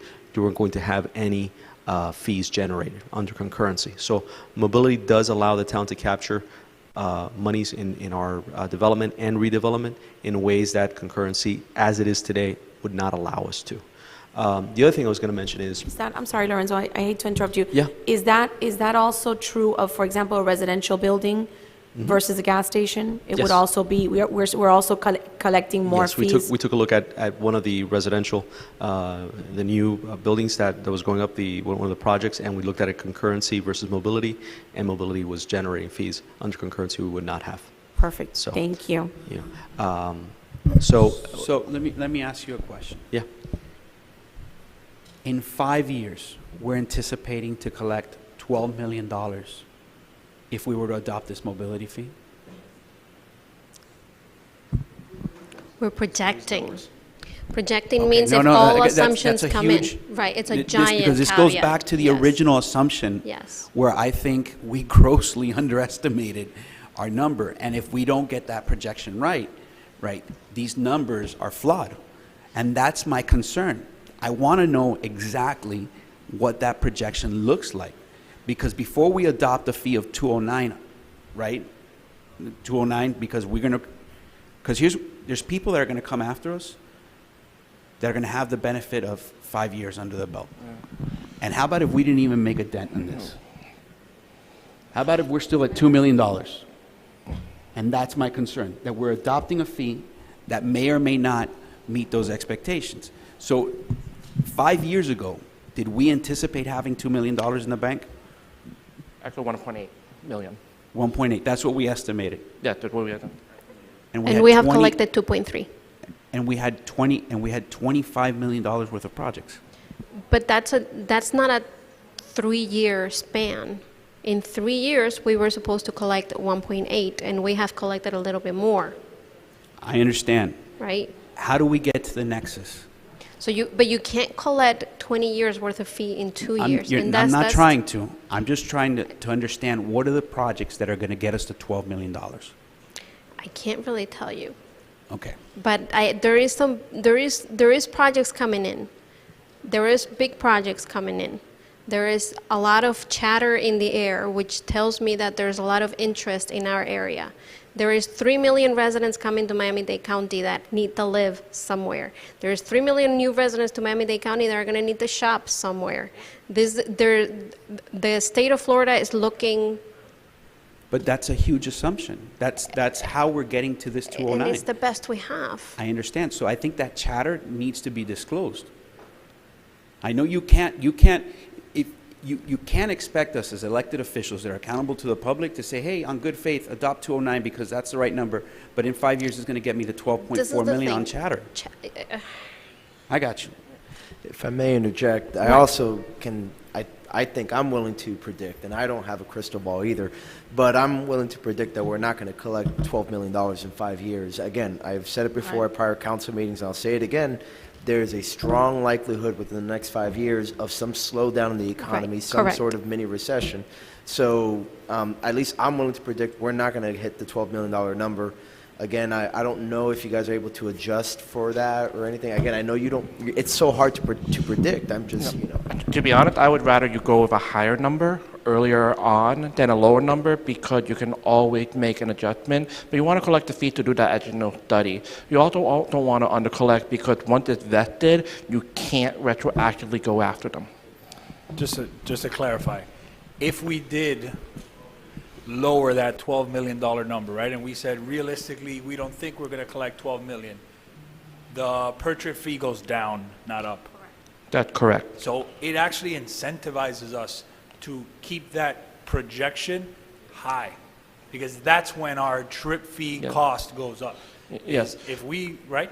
Yes. I mean, for this one, we assumed, I believe in my memo, I said about 10% growth overall.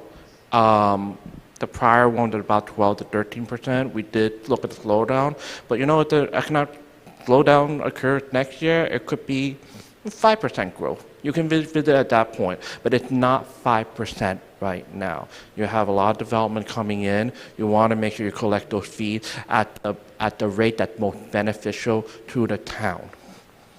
And just to clarify again, even though that's a 5-year projection, every 3 years we have to evaluate the fee, correct? Under our Correct. ordinance? Correct. And we should. We should keep looking at this on a periodic basis because these things, market turns, actual development coming in, new taste in the market, new ideas that begin to like rooftop gardens.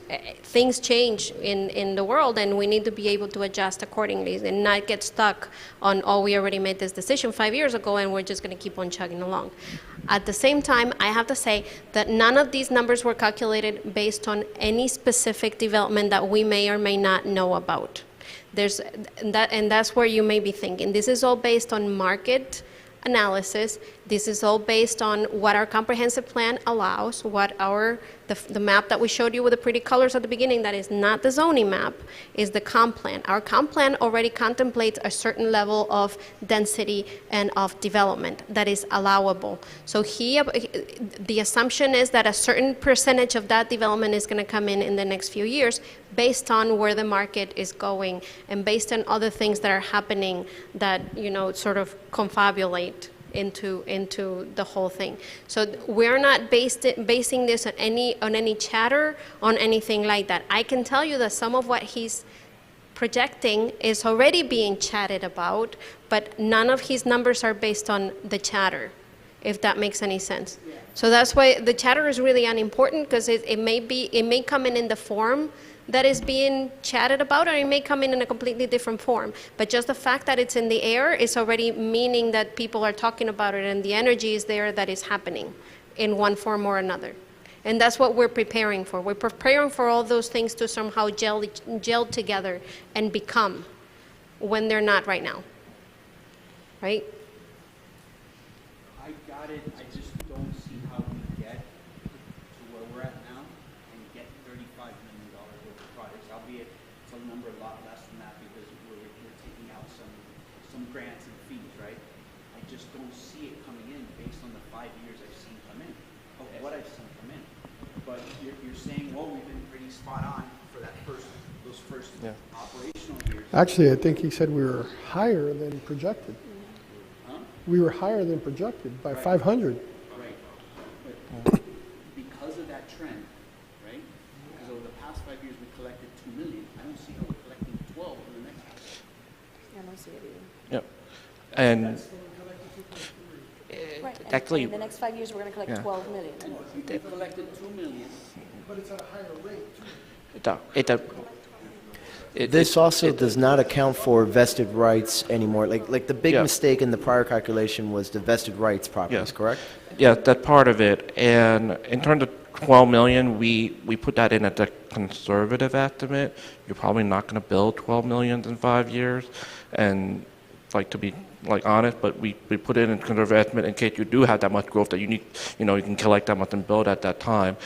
I think we shouldn't think about it at 35 million in 5 years because that's the long range projection. And in terms of 12 million, it's more along the lines of if you get if you hit that projected growth rate, and then you would be collecting that much under this calculation.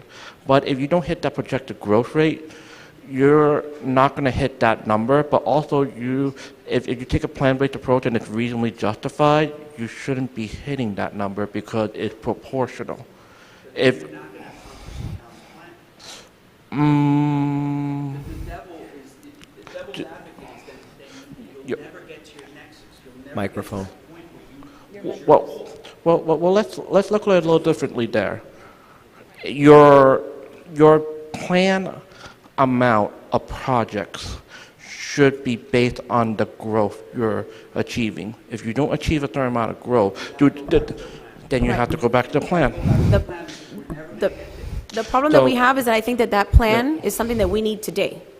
Yes, so you It's a have to plan that update we the plan. need to, it's the infrastructure that Yeah. we need to absorb Yeah. the trips that we have today. Yeah. So when we look out and say we have to wait, 25 years into the future and, 100% growth before we can get there, by the time that we get there, it's like the Palmetto. Every time you get 2 more lanes, you need 12 more. Right. Because by the time that you finish the project 20 years later, now you've outgrown it. So- And that's what I see happening. So that's an interesting point, and I want to bring up two things that you said.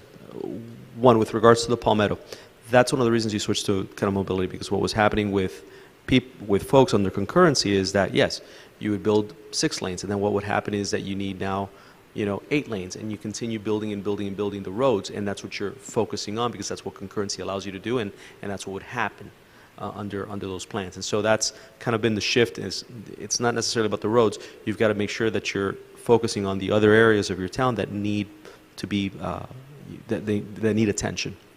Now, there is a correlation. I mean, I didn't do that whole spiel to be nice and look that I know about the law, but there is a correlation between growth management as far as the plan, the future land use plan, and concurrency. They're all interrelated. The fact that we have a plan-based model is because it's all related to our comprehensive plan, it's all related to our future land map, and that's how the town has created its own development of how we're going to grow and what are the areas that we're going to grow. And when we're talking about, you know, are we going to do an overlay district, are we going to do this, or are we going to do that, that's all about development and how we're going to control development and where we want development to be. And so we could have an incentivize, right? So we can talk about that at other workshops as far as development and where we want to see development grow and where we don't want development to see development grow. And there's things that you can do. When each project comes before you, you've got a site plan approval. You can look at that site plan approval. You can look to see if that site plan approval is something that makes sense for the town. So you have that ability at each stage of the game, and there's different tools at your disposal. This happens to be one of them. Now, this one doesn't necessarily cure all travel woes. That's not what it's meant to do. What it's meant to do is that as new developments come online, is to be able to capture from them certain fees that are going to alleviate the impact that they're going to have. You may have a failing road. Northwest 154th is a failing road. You may have a new gas station that's going to come online and maybe expand a current gas station. I don't know, I'm just thinking out loud, right? But you can't charge them for fixing Northwest 154th and all of a sudden making it a successful road. You can only charge them the fee that it's proportional to their use, to their the additional trips that they're going to add. So I don't know if that answers your question, Councilman. It's not to take care of the whole project, all the infrastructure that the town needs, but it is a way to be able to at least alleviate part of it and at least pay for some of it. So, real quick, there is no magic wand to get to the 12 million. And that's the concern, is getting those projects done. And I think that's what Louis is saying, is getting those projects done in a timely manner before they double and triple in cost value, right? So, but there is no other way unless a project comes online to gather those funds. Correct. And one of the things about, and that he was explaining in number-wise, and I always explain it legal-wise, he's good with numbers, I'm good with letters, is that you need, under the current law, the way that the law exists, you know, and the Nolan-Dolan test that I explained to you, it's, you can set the bar at a certain level, okay? But what you can't do is, once you set it at a certain level, try to raise it and raise the fees. You can't do that. So by doing this, based on a study, and everything has to be based on a study, because, again, you just can't be coming up with numbers that can be legally challenged afterwards. So the mobility fee has to be based on a certain study, it has to come up with a certain numbers, and it has to be a plan that can be changed and looked at least once a year, okay? And that's what the law says. It can't be So arbitrary or capricious. it can't be right, it can't be capricious. So you can set the bar at this 12 million, but what you can't do is bring the bar down.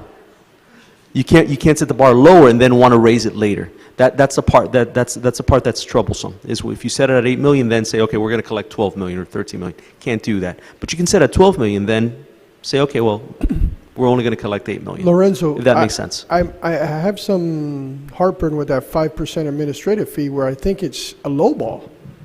I think that our I staff. can't answer that. No, I understand, but I think our staff puts in more time, because remember, it's not a one-time visit that they come in.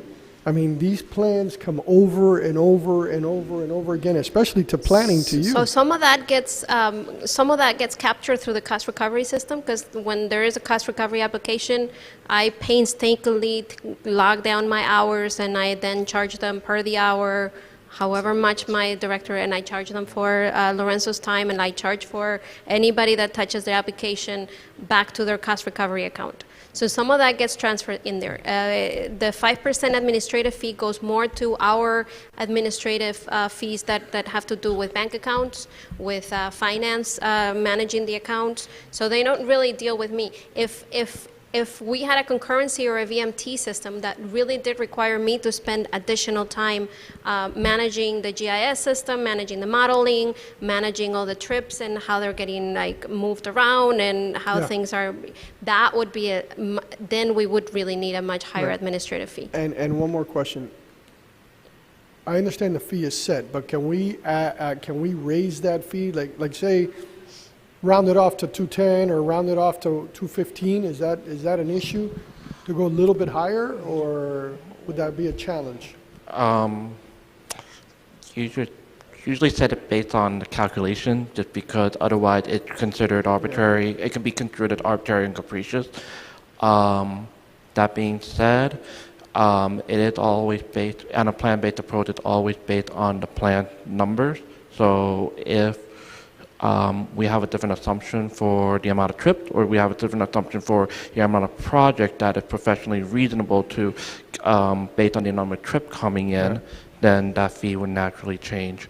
In addition, back to the idea of the 5% administrative fee, if we can demonstrate that the fee, 5% is the standard, but if we can demonstrate because of certain qualities that it, from an audit standpoint, that it is higher, then yes, we would recommend a higher percentage to be tacked on in the fee, because it's, yeah, but if it cost recovered already, it wouldn't be eligible because you can't double dip. I would also like to note that whatever you collect, it is eligible to be used as matching funds on a grant application.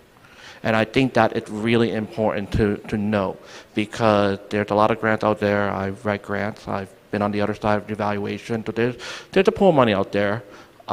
It's not always significant, but it's something that the town should always consider.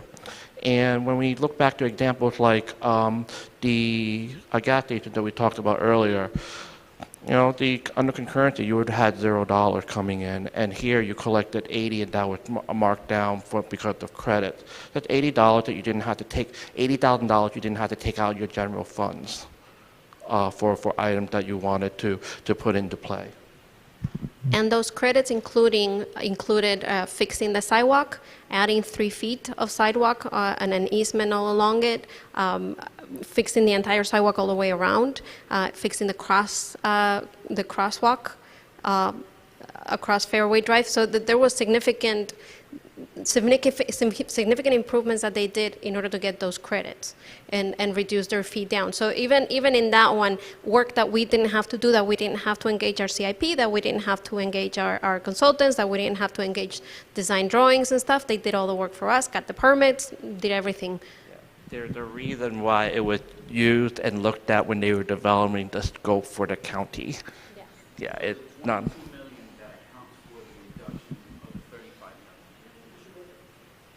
There's approximately $22 million that are reduced from the fee based on grants or future receivables from grants. Do you know what that $22 million looks like, or what can that be attributed to? That's not entirely correct. Sorry, Okay. that's not entirely correct. The 22 million, some of that is fees, grant coming in, but the other rest is trip that will be generated in the other 15 years. So that 62,000 trips aren't all the trips you're going to generate in the 20-year time frame. If you have more growth based on your land use, you can absorb a couple 100,000 more trips. So this is the low amount, this is the projected amount that we based on the assumption that, so your capacity as a town based on the land use regulations you adopted provides for several hundred. I think it's about, off the top of my head, about 650,000 trips or so. And so that 35 million is weighed against that. We took a higher number because we are front loading the capacity a little bit here. We're allowed to do so from a professional standpoint because of, there's a fixed and variable cost sometimes too, and there are cost savings based on project bundling and how you do things with construction. So, but the rest of the 22 million, some of it is grant. I believe there's a couple million that are slated, and the rest of it is, well, you got to account for the other growth for the next 15 years. I'm not sure off the top of my head. Michelle? Yeah, that was Michelle Gonzalez's position. We can ask her. Yeah, for example, the underpasses, All the mobility paid for the design, the construction, it's Yeah. in the impact fee district. That's a project that's been approved by impact fees. Yeah. 59th Avenue, originally it was going to be, mobility, but we got it done underpass under the third lane going north on 67th. It was originally going to be mobility, but we got the in lieu of payment. There's a bunch of other projects like that. So Exactly.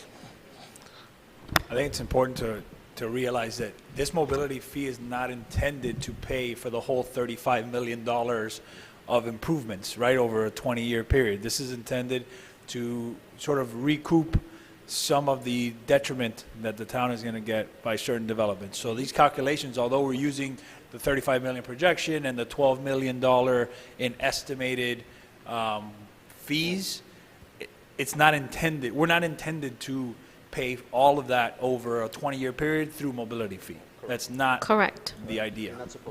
No, right. I look at it this way. Every dollar you collect to mitigate is a dollar you don't have to spend out of your general funds, and that's always a net positive. And the way that we're supposed to use this is really a tool. It's not a hammer, it's a screwdriver. We need to use it in little increments, and we need to use it surgically almost, so that we are creating the development that we want, that we be able to sort of like create the incentives that we want, that we are able to negotiate improvements to sidewalks, to crosswalks, to developer-induced transit. I love that one. So they can pay for the freebie instead of this is the kind of thing that we can use to negotiate when you come to the table with the developer and they want to bring in a big project. So I just wanted to thank you guys, because I know we're a bit ahead of the curve, right? We're the first one, so that type of being way ahead, I know it's a little hard, so I really appreciate your hard work. We've seen the success based on the projects we've already funded, so I really appreciate that. But for the folks watching at home, I did want to clarify something, because you hit it on the head. Regardless of the mobility plan, our land use restricts development. And on top of that, and this I do want to say for the folks at home, site plans get approved by the town council, which we have certain rights to deny, approve or deny based on compatibility, a bunch of other stuff. So I just wanted to say that for the record for the folks watching at home, because I don't want people to see this and think, oh, wow, these folks, it's a done deal, all these things are a done deal. It's not the fact, right? It's not the truth. But there's a lot of things, a lot of factors, and at the end of the day, we ultimately have to approve site plans, and we have a say 100% over compatibility and a bunch of other factors that we can approve or deny on projects. So I just wanted to put that on the record, because I know there's folks watching at home, and I'm sure they're going to get calls tomorrow. So.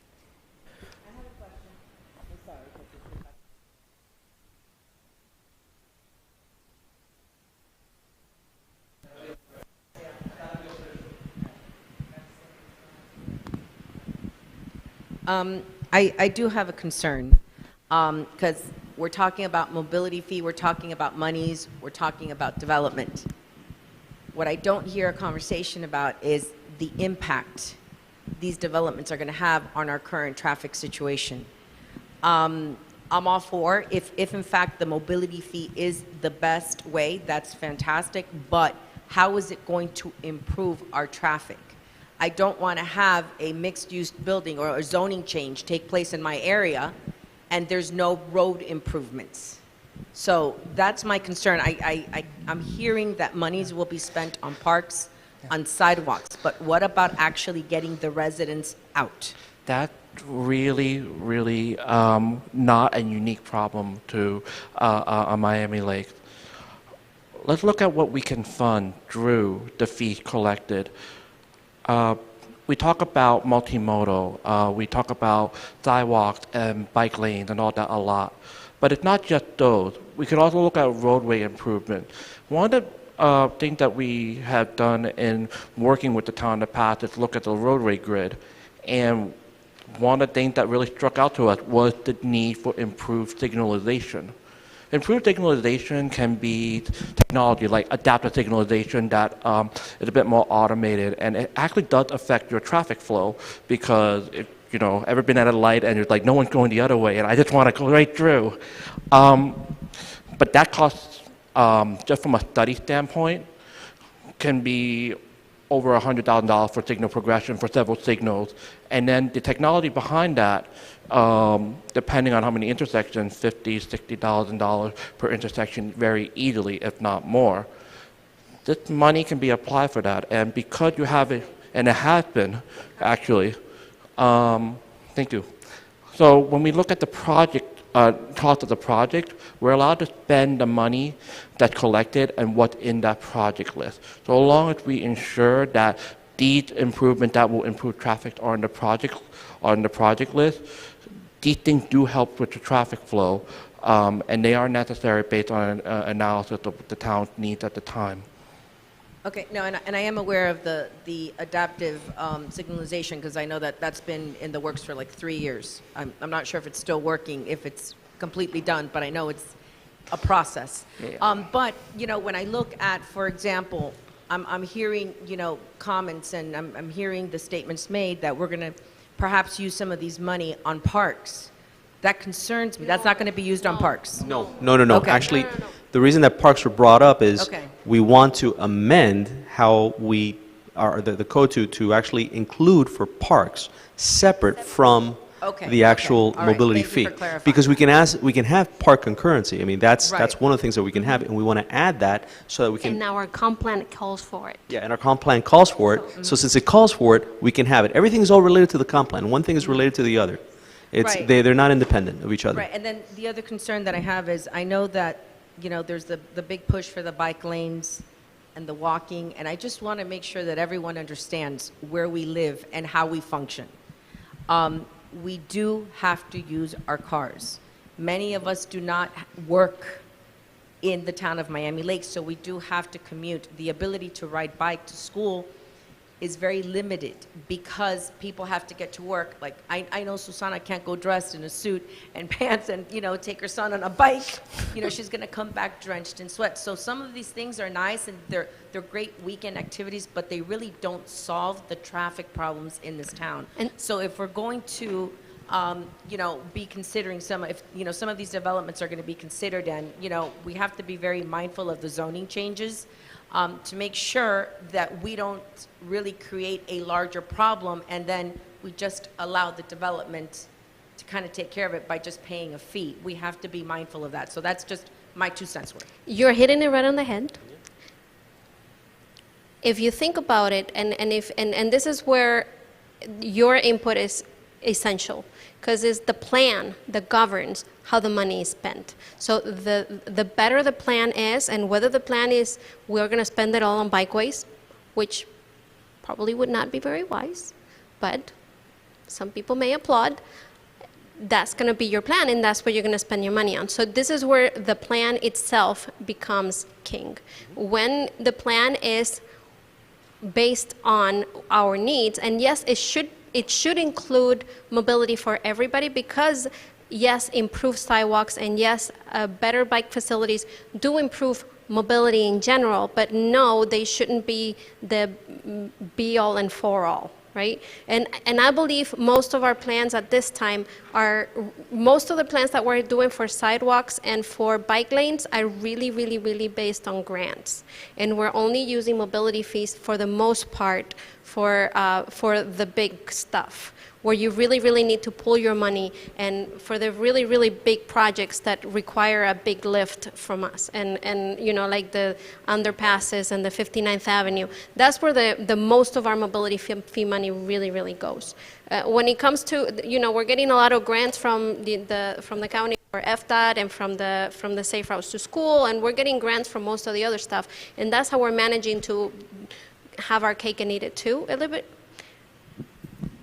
But yes, you're completely correct. I just wanted to say, you know, just in the interest of time, when I asked that we move into the performance evaluation stuff, but I did want to also thank you guys for the amount of work that you put in. I know that Susanna, Michelle, and myself, and Eddie met a few times to discuss this before, and I'm glad to see that some of the input that we discussed at those meetings found their way into the recommendations that you're making tonight.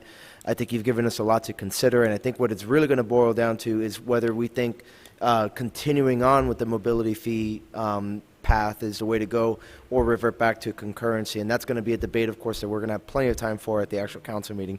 But again, thank you for all the time you guys have put into it. And, you know, I think you guys did good work. Thank you. Yes, I want to thank you as well. Very educational for me. At least, you know, the method to the madness of how you got to where we're at. I'm still very concerned about, as future projects come up, if they're really addressing our needs in their totality. I'm very skeptical of how much we actually get to really solve our issues from the plan. And in particular, as the mayor said, you know, we've had projects come before us where we've had to take votes that, if you listen to some planning and zoning attorneys, you say, well, that's, you know, that's kind of in your comp plan, and unless you have competent substantial evidence to otherwise, they have the right to build. I'm very concerned about those things because, as Claudia mentioned, we are a car-centric culture. This community, and we're putting a lot of effort to do away with that. It doesn't take, no puede tapar el sol con el dedo. You can't cover the sun with your finger and just completely be oblivious to the fact that almost everything we build here are generating trips. And when I came into it, it was always against, well, that would have never been built with concurrency. You know, that was an F-rated road. That would have never been built. That would have never, which you guys have gone to huge extents and lengths, and the mayor kind of punctuated with, you know, yeah, that would have still been built, and it would have been built without it ever accomplishing anything. So to me, the question, Councilman Dieguez, is not concurrency versus mobility. I think mobility is the right path, but is this mobility structure the one that best suits the town? And I would say the first 5 years, we grossly misstepped because there was so much property that was vested, that maybe was accounted into a formula that may or may not have done it for us. Clearly, right, taking Town Center now without vesting rights, we got 0 for Town Center under mobility because it was vested. You build this now, it would probably be in the hundreds of thousands of dollars, and maybe I'm shortchanging it. And we did that change, right? Not me, but councils before us voted to bring this density and bring this change to the comp plan. But taking all those factors into consideration, taking all of those different moving parts, right? The comp plan, the mobility fee structure, the future uses and the future development are at the core of the questions that are concerning to me, right? Because that has been the number one thing that's been on our residents' mind. Development, traffic, how do we keep our small hometown feel? And then on the other side is property rights, right? So that delicate balance, I think, is at the core, the fundamental concern that I've been having. So I appreciate your time as well, and the question's not easily answered. But to my point, I would like to see in this ways that we can credit when there's developers that are looking to bring in projects here and they're willing to fund those projects through their road impact fees. Are there ways that we can maybe incentivize that? Because I think it's important, as the mayor's alluded to in the past, it's important that those projects stay here. It's going to help us inch towards that number. Yeah, and I think they have to be incentivized as well, right? Because I don't think developers are going to do this out of their kindness of their heart. They're going to look for the path of least resistance. And if there's a way that we can incentivize that and keep the money in the town, I think that's something that we should explore. I still believe that there's, again, using the premise that I've already alluded to, we are a car-centric culture. Until we start seeing some radical shifts, I think that we have certain zones or areas or roadways or lengths of roadways or quarter-mile stretches, whatever you want to call it, that are particularly sensitive to vehicular traffic. I don't know how we can codify that in this plan, but to me that's ultra important. Building 20 homes in certain areas may have a completely different impact than building 20 homes in others. And I wish that there was a way to codify that or to at least account for that in the plan. And you told me that, well, it can work one way, but it can't work in the other, right? You can kind of incentivize, but you can't disincentivize. Something that you can look at, I'm just throwing it out there, is in similar ways that as a council you've prioritize spending of money or talked about, we were talking about FP&L franchise fees and talking, well, we want to use it in this way or we'd like for these to be the priorities. You could have a discussion on how you can use mobility fees in the future, because remember, mobility fees are flexible. So, but creating the zones itself could be tricky, because if you do that, then you might lock yourself into only being able to use certain monies for certain areas. And that might, in a small town like ours, really when you talk about a project on 154th that will have an impact on 59th Avenue and people going to Costco, I mean, that could be tricky. Zones like Jacksonville, I use Jacksonville as an example to highlight how they have shifted, right? It wasn't just one formula. It was different formulas being utilized to make different impacts in places where they had greater need, right? But realizing that this town is relatively small, maybe the zone is a bad description for what I'm trying to convey. Maybe it's just certain roads.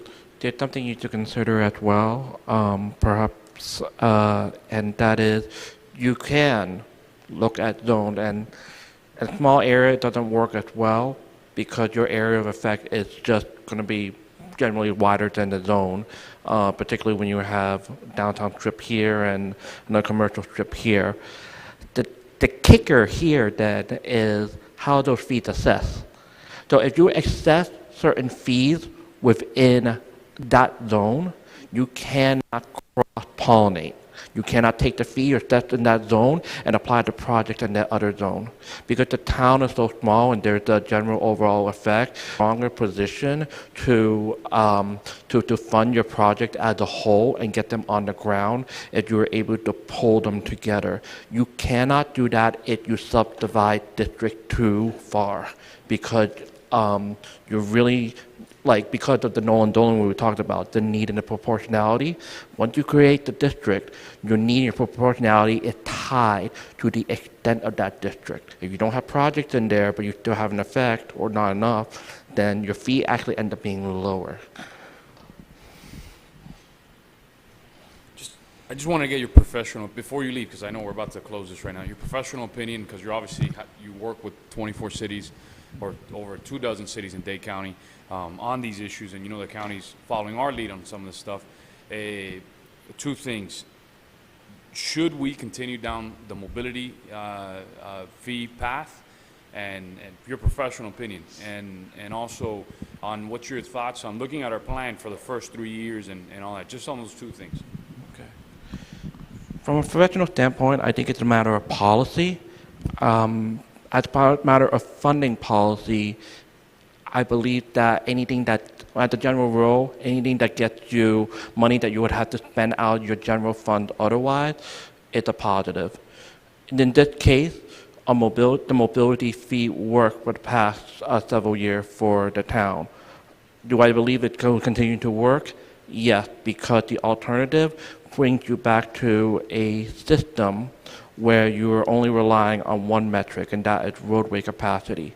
Even though it is a car-centric community, there are aspects that the town has been moving towards, that if people are walking to your downtown area and you want that foot traffic for economic development purposes as well, then they're not getting in their cars. So however little the effect may feel, that you don't feel it, it is there. It is there, and it can be quantifiable. You may not feel it, but it is there.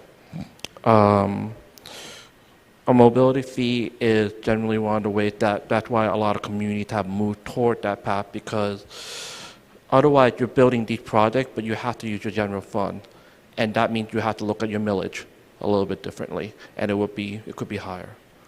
No, you hit it on that. That's always been one of my issues, that comes out of the people's pocket instead of developers, and developers end up getting a pass many of these times.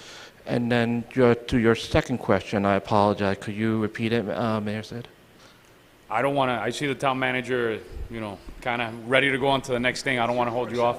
No, I know, it's already 10 o'clock. I know we got to go on. Councilman Dieguez, I know is ready to present on his, so I don't want to hold this up much longer. I'll sidebar with you, if anything, but that's fine. Yes, sir. So, and before we get started, so are those things that can be amended to this? Pardon? Are there things that can be amended to this? Yeah. Pardon? Are there things that can be amended? Yes. Yes. So I've given you two recommendations on those. Can those be amended on the next revision? Yeah. Okay. And again, not zones. Again, can you say it again? Which ones? Yeah, certain areas that are impacted by vehicular traffic. I do want to focus on that because I think that speaks to some of the concerns that I personally have, which I know is difficult to quantify. But the other thing is the credits to. You got that one. Okay. That one for sure. The one about the impact of traffic on certain areas, I think that one could be looked at from another angle and not necessarily through the mobility fee. I mean, maybe that one needs to be looked at more from the angle of, no, what zoning allows. In zone 2. And how do we, what requirements, like, how do we want, sort of like what we did in the town center, where we said this is how we want the town center to look, and then work on design guidelines and changing the setbacks and changing how, do you see what I'm saying? So you change it from a different angle and not necessarily from the mobility fee, which is a flawed tool for that. Okay. Ed, thank you very much.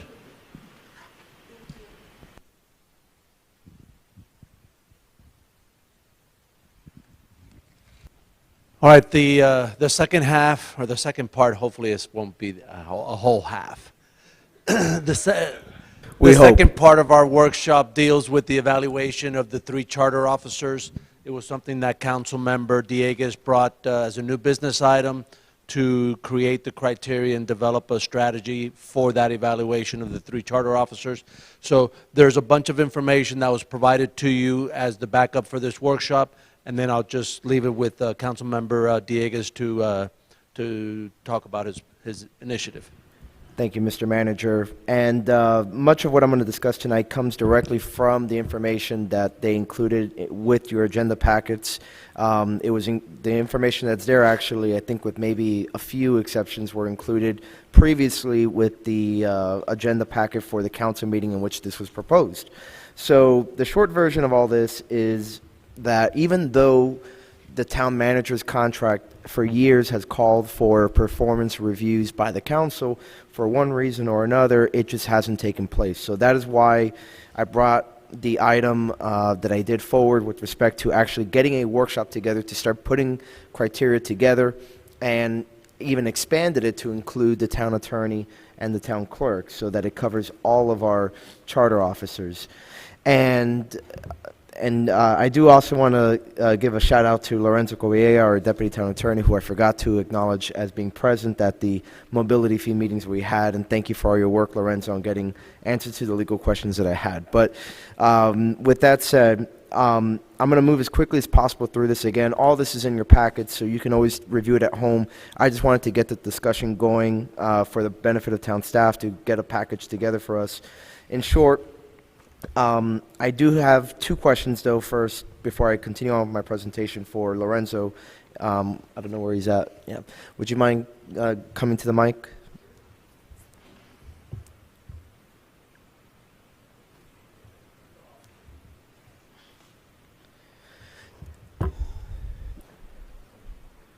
Thank you, Deputy Town Attorney. In the materials, it talks about how the North Carolina Public Records Law, and I don't expect you to have the answer necessarily off the top of your head, but if you do, I just want to know. In North Carolina, their public records and public meetings law does permit there to be executive sessions for purposes of conducting these evaluations. Does Florida's open meeting laws permit the same type of meeting, executive session?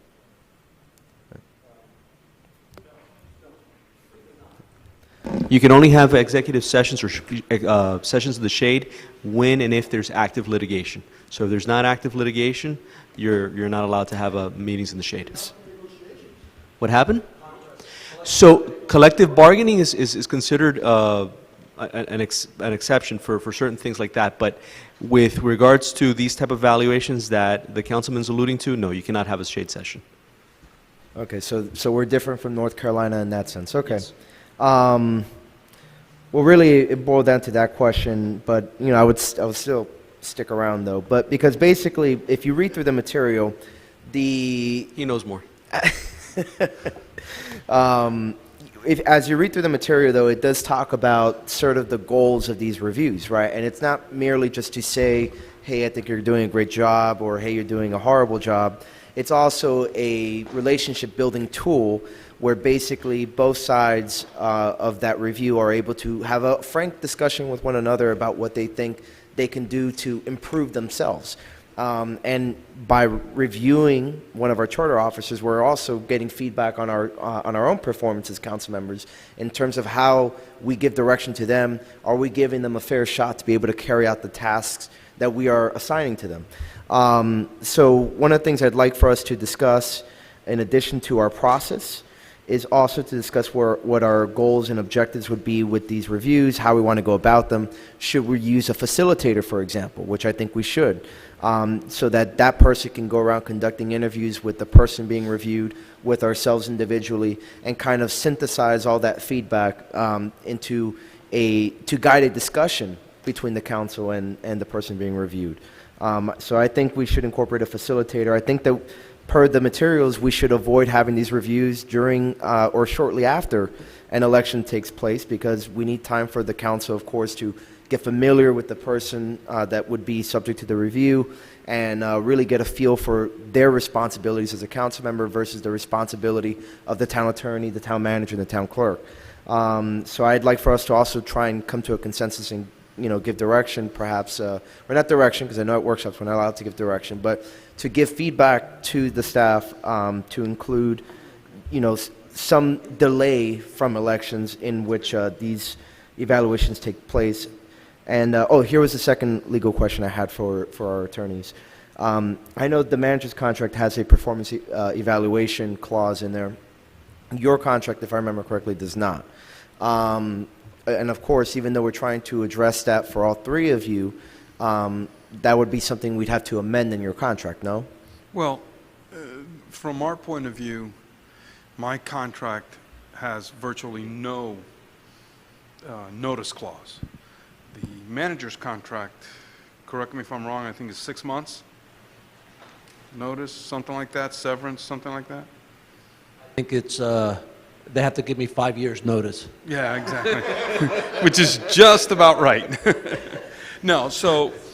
I don't remember. I don't know if it has a clause. I think that they could fire me if there's a...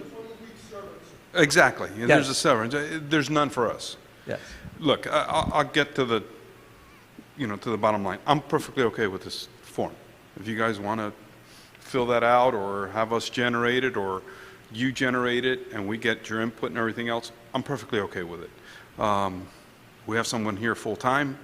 I don't think there's a call out there that has not been returned in a long, long time. So I think the emails get returned. I have no problem with this.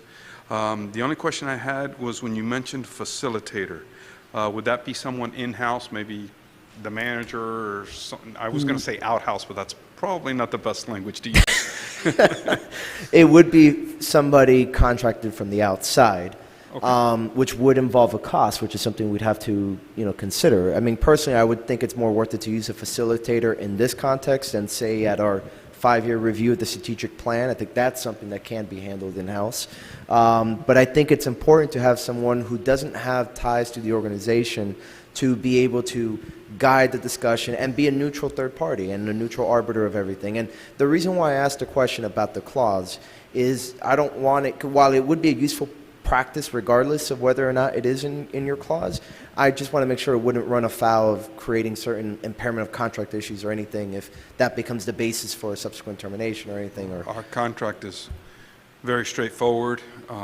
It's like many of our contracts with our clients where your contract is, terminate. but I'm talking long term. I of Yeah. course wish what was Gustesi and Associates, but now Gustesi, Mestre, and Lopez, a long and fruitful relationship with the town. But who knows what could happen 5, 10 years from now? So, whatever process we develop is one that I hope will be in place for decades to come, or at least be the blueprint of what happens. So, what I would encourage everyone to think about too is, while yes, and I know that you would, that you don't have a problem with it, and I would never have guessed it, Look, that you would yeah. anyway, but. Yeah, look, I have no, and the reason I don't have a problem with this is because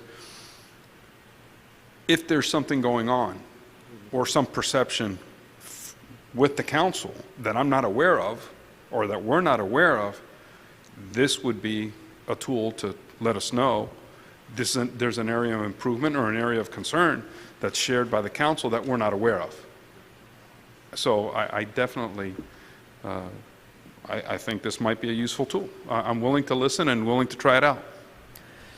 Thank you, and I guess just to kind of throw out some ideas, and if my colleagues agree, then I guess nothing needs to be said. If they have a difference of opinion, then, you know, of course, I encourage them to stick up. But I mean, at least to me, I think that what the town staff should put together is something along the line, or develop a plan for evaluation that would be annual for the 3 officers, that substantially utilizes the attached example forms that are part of the agenda, and that would occur a few months after whatever elections. Like, that would be a requirement in that ordinance that gets put together, that, you know, there'd be a lag time between, say, a November election and whenever the review happens. Because I think with yours, it would be every February, correct? Yeah, February is my anniversary, so I believe that mine says on the anniversary, every year on the anniversary, that, you know, it's more or less in that time. So mine would, if my memory serves me right, I think that mine would be in February, which probably isn't too bad. From November to February, somebody probably has an opportunity to assess me if they just recently got elected. But I'm sure most people would probably follow the lead of those who have been on the council for a longer period of time. Working off of what Councilman Dieguez said, personally, I think 6 months after an election would be a good time, because shorter, I think, you know, members may not have interacted with us enough, and it's not polarizing. You know, it doesn't become an election issue or something like that. So I think it's a fair evaluation process if you do it 6 months after. I'm fine with that. Like I said, you know, just bring us a draft that, you know, in your judgment, accomplishes that, where there's enough time for the new council members to get acquainted with you guys and how you operate and how their functions, or what their functions are versus what your functions are, and whatnot. And of course, we would ultimately tweak anything in debate at a council meeting. The other thing too is, I would also say, yes, you know, plan to have a neutral third-party facilitator from outside our organization to assist with these reviews. And I know that, again, there would be a cost, but perhaps try and see if maybe there are, you know, FIU or some other institution would be willing to do it at either a reduced cost, or perhaps even find somebody that might be able to do it for free, and they'll just get the publicity from it, whatever you think. I see my colleague has his, You wouldn't be looking for that facilitator to be providing an opinion on the assessment, just to facilitate the assessment. Correct. Again, going back to the materials, it basically, that person is the go-between.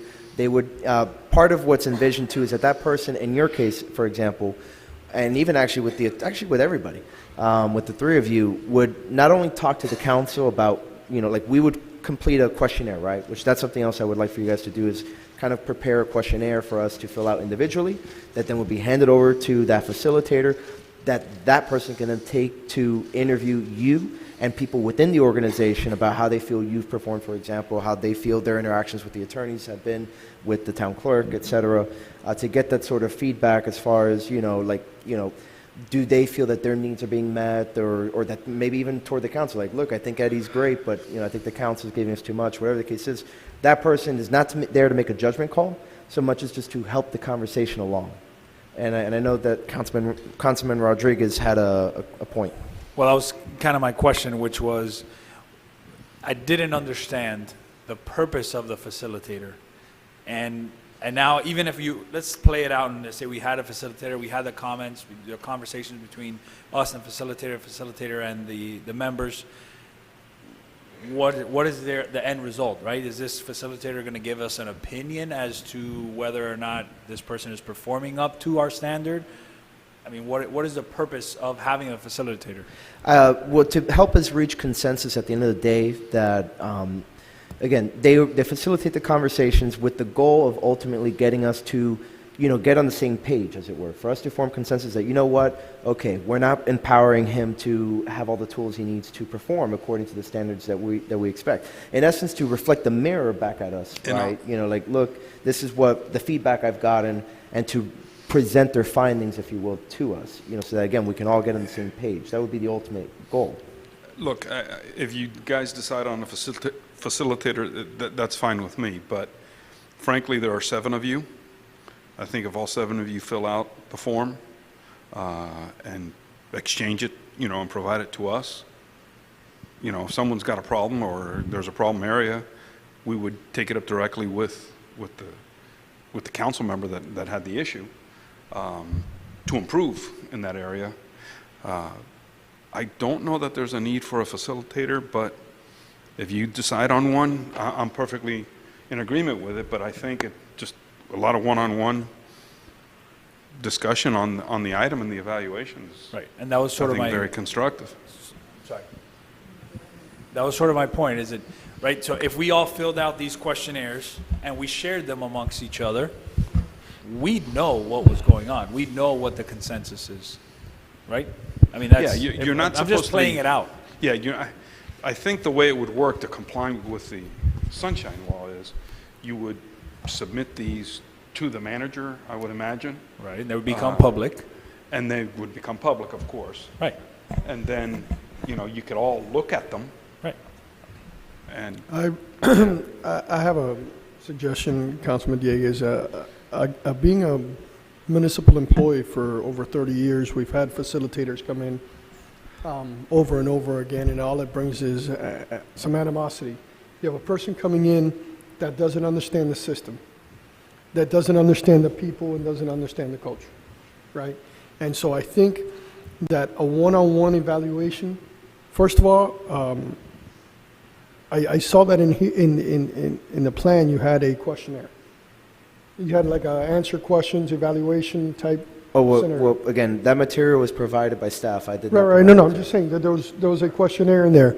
And again, I'm going to look at it in depth, but the question, if that questionnaire is fine with the council, I think that that should be part of the package. Number one, we should evaluate the manager and the attorney and the clerk. I have no problem with that. I have no problem with the evaluation. I'm not a fan of bringing people in just because A, it's a fee, and B, it's people that don't understand the internal workings. Now, in reference to after an election, you're right, that person doesn't have enough time to be working with the manager to understand. So maybe February is not the right time. Maybe sometime in midsummer is the right time. August, we usually don't have a council meeting, so you can schedule something there. Or before that, either way, it's time. But I think that a one-to-one, once you've done the questionnaire and you sit back and you've done your evaluation of what you think needs to improve, or there may be, it may be exceptional and there may not need any improvement. I think the one-to-one, and then from there, I think that it needs to be voiced on the council as saying, I gave him 100 or whatever score, however you want to score it, or whether it be 10 points, however you score it on that evaluation. But I think that a one-to-one is much better than a facilitator. And if you want to go one step further, because I heard something about speaking to staff, you can have an anonymous evaluation form that they can drop off, or you probably don't want them emailed in because it no longer is anonymous. But you can do something like that. But bringing somebody in is intimidating to the employee. It's intimidating to me, to the staff, and they don't understand the culture. And so if somebody says something that is an internal comment that is normally used, it could be perceived as an issue when it really isn't an issue.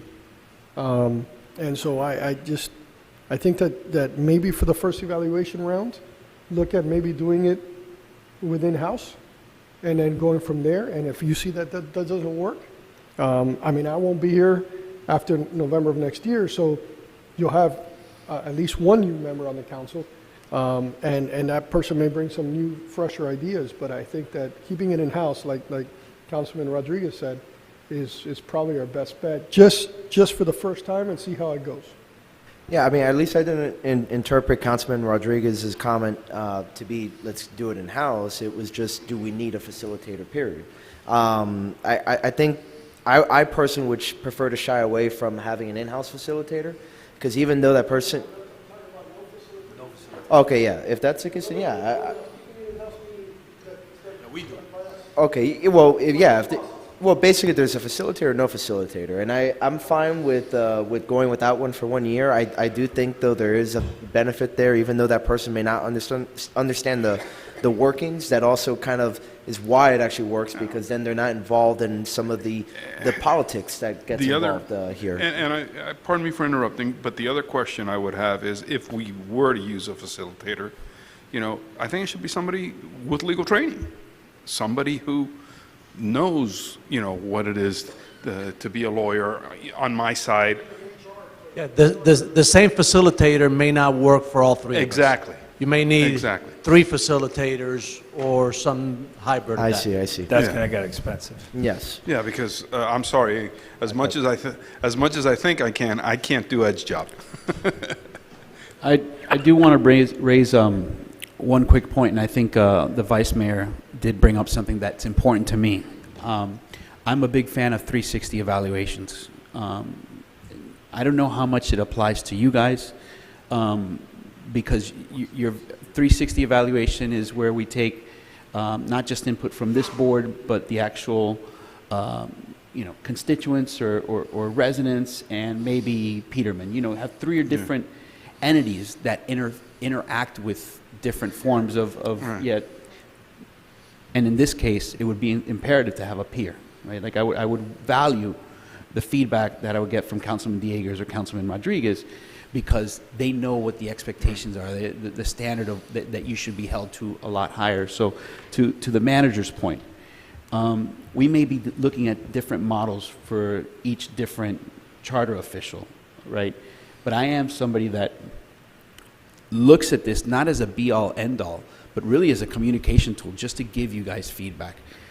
I would not be opposed to mid-year or in 6 months having an informal review. Say, hey, look, everything's going according to the plan. Look, where adjustments need to be made. So by the time you actually get to the formal review process, nobody's caught off guard with anything. So it's another permutation of this that I want everybody to think about. The 360 review model, which it takes different input, not just our body's input, but takes in the staff's input and maybe some other key stakeholders, staff into it, other attorneys that you interface with, or other governmental entities that you interface with. I don't know how that would look for this particular job, but that's a model that I like, and it doesn't necessarily put just the weight on us, because I think while we are the governing board, you interact with a lot more people than us on a daily basis that can give us a pretty clear picture on what your performance is, mainly town staff directly. I know you're here every single day. That availability to answer questions, not just our questions, but town staff I think is important. Managers' feedback is important. I would want the information to come and the interchange and the opinions to come from the council, because you've got to remember, when it comes to our job, and I'm just talking about the lawyers, we litigate and sometimes have to take on the public on behalf of the town. We have to do certain things that, whether we agree with them or not as residents, we have to be aggressive and abrasive at times, especially me. I've got to be abrasive at times. So I hear. Remember, we're being recorded. Right, but it's usually, all too often, people don't know that it's on behalf or at the request of individuals. And it's not something that I'm going to go out and say in public, breaching confidences and everything else. So I come across sometimes in a certain way because it's my job, and I'm perfectly okay with that. I think it boils down to also, again, what the manager said, which is that, we might have to tweak them around depending on the position. But I do agree with Councilman Collazo, and I think I had mentioned it earlier, which is that, I would love, even with you guys, I'd like to have staff also provide input if they felt that you guys were providing the support that they needed on a legal basis. Because again, like, you interact with them on a regular basis, so I think they should be part of the evaluation process to let us know, hey, we think our legal team is performing up to par as far as, fulfilling our needs or not. I know they can be subjective and they're not lawyers, but, Procurement or the parks guys, or the manager are the ones who asked us to do, most of the stuff, so, yeah, I think their An opinion- ideal 360 their opinion evaluation is- for the attorney, for me, and Right. this is just me, would be a review from the council, the manager, Yeah. and staff.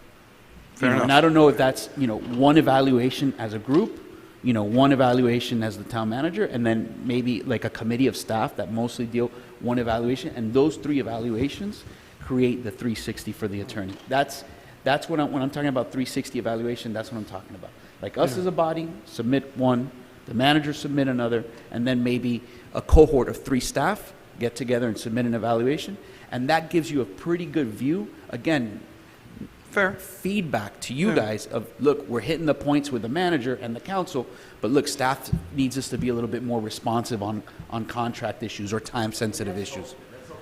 And that's what this should be. This should just be an instrument to help everybody know if you're hitting all the touch points on, because you do interface with a lot of different. I'm okay with that. I'm totally okay. In fact, I agree with it.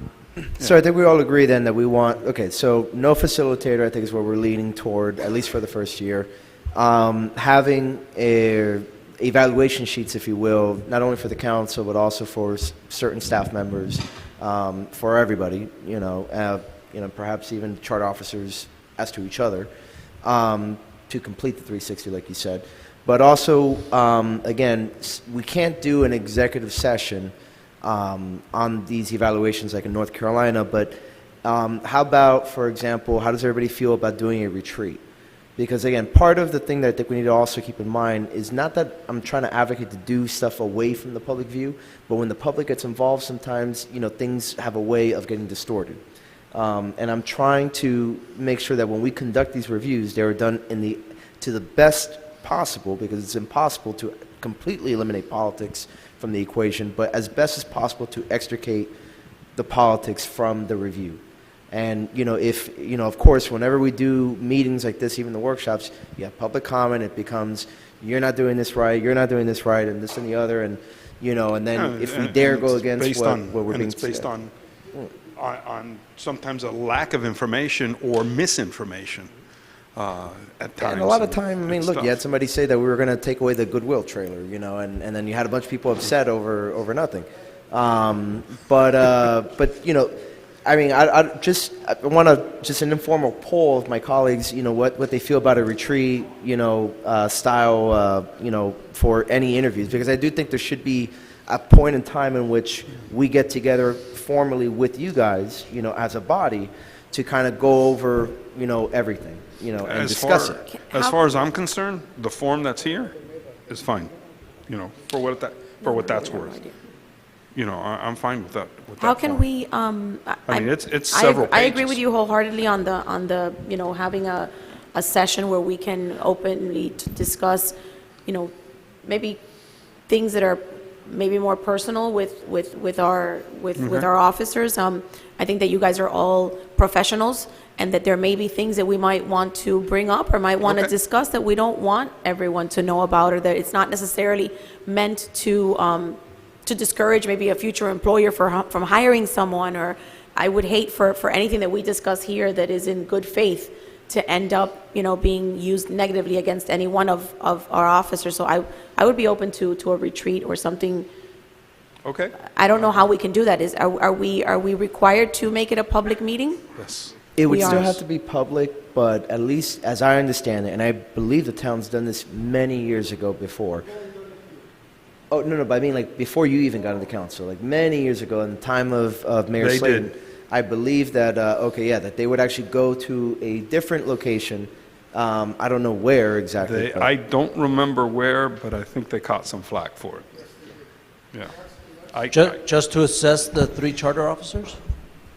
I'm sorry, the question was the 3 officers within the context of the prior retreats they did, or? No, the retreat that you're talking about, that you're planning to do the feedback or the joint? Oh, As yeah. opposed to doing it at a council meeting, let's say? Well, yeah, or alternatively, because I could see why people catch flack for it, and and it's unfortunate because again, people need to understand that Sounds if you like a want junket. to, It sounds because like a people junket. some people need to understand, right, Yeah. that if they want to have that sort of direct input, then they should run. That's the social contract that exists through the charter with the residents, right? Same with the Constitution, same with everything else. And what I don't want is to have, like, as Councilwoman Morano said, is the meeting to then become a political piñata in which you see Councilman so-and-so said this about Raul Gastesi and, how horrible they are and this and the other. And now it becomes another thing to bludgeon you with. So maybe in the alternative, would a sunshine meeting then work? Right.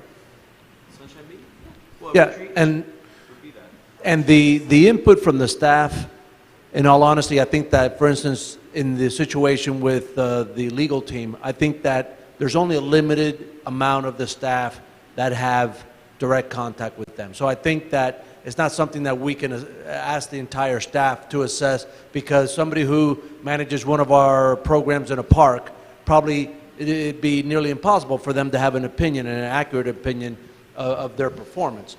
But for instance, mine, I had already planned to have an anonymous poll or anonymous survey put out to our employees and have them assess me when I got in and around my year anniversary. And I'd be more than happy to share those results with all of you. And I think the clerk too, I think that she probably touches more of our employees than the legal team, but even that, I think it's limited how many people Gina comes into contact with when we talk about our entire staff. So I have no problem. In fact, they're my employees and they're my responsibility. I'm supposed to be leading them. I have no problem with getting their feedback, because I think it's sometimes eye-opening, and they can give me insight into things that I can do better. And I was already planning to do that. I have no problem sharing that.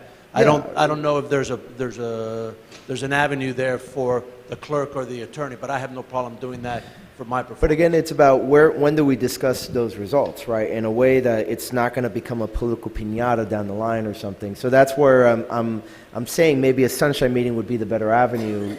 Again, just something more informal. Go to the conference room, but we're still here. It's still open to the public, and we can have a much more candid conversation. I'd be open to that. Or I'd be open to that. it could be one-on-ones. I mean, I each of think you that should be part of it. would get the results of for instance, in my situation, each of you would get the results of the employee anonymous surveys. You would have your own form to fill out. You can do your own independent assessment. Then I can have 7 individual meetings with each of you. You guys can assess me, and then we can go from there. I mean, that could work. And that way, it wouldn't be in a public setting, but again, what I like about and again, this idea comes strictly from the materials here, as far as having a discussion among the body about the results of what, I guess, the sheets that we filled out, the evaluation sheets that we filled out, and the sheets that were filled out by, say, whatever random sample of employees, et cetera. I think that you can have a situation where, and this is why the facilitator would have been great, because basically, yes, you can have those one-on-one meetings with said facilitator, go over what you said, right, and that facilitator then at that meeting, the body can go ahead and say, well, this came up, what do you think? But that way you avoid sort of like groupthink, where somebody says something and they start tracking them or whatever. But I still think it's important for us to kind of have a group discussion and perhaps even say, you know what, yeah, I had the same concern or whatever, and then I have an idea how to address it this way, whatever the case is. I just think that conversation would be beneficial as well, even though I understand what you're saying, to get around the complications of a thorny political football, right, to maybe do it one-on-one. I mean, again, we're just trying to spitball ideas here. You can present whatever you think would work best in line with, what we're trying to accomplish, incorporating what we've said so far, and we can always amend it on the dates. So, okay. I think with that, I mean, I don't. How do you want to memorialize it? You want to put it into? I would prefer it be, and I even wrote it down in my notes, it be perhaps, I guess I don't know if it would be a resolution or an ordinance, but just something that would require that in future contracts, obviously I don't want can't do anything retroactive, without everyone's consent. But in future contracts, that a performance evaluation be required as part of it, kind of thing.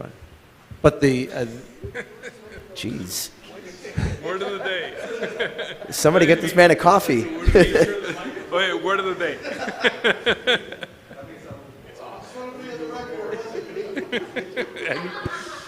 I have failed to provide entertainment.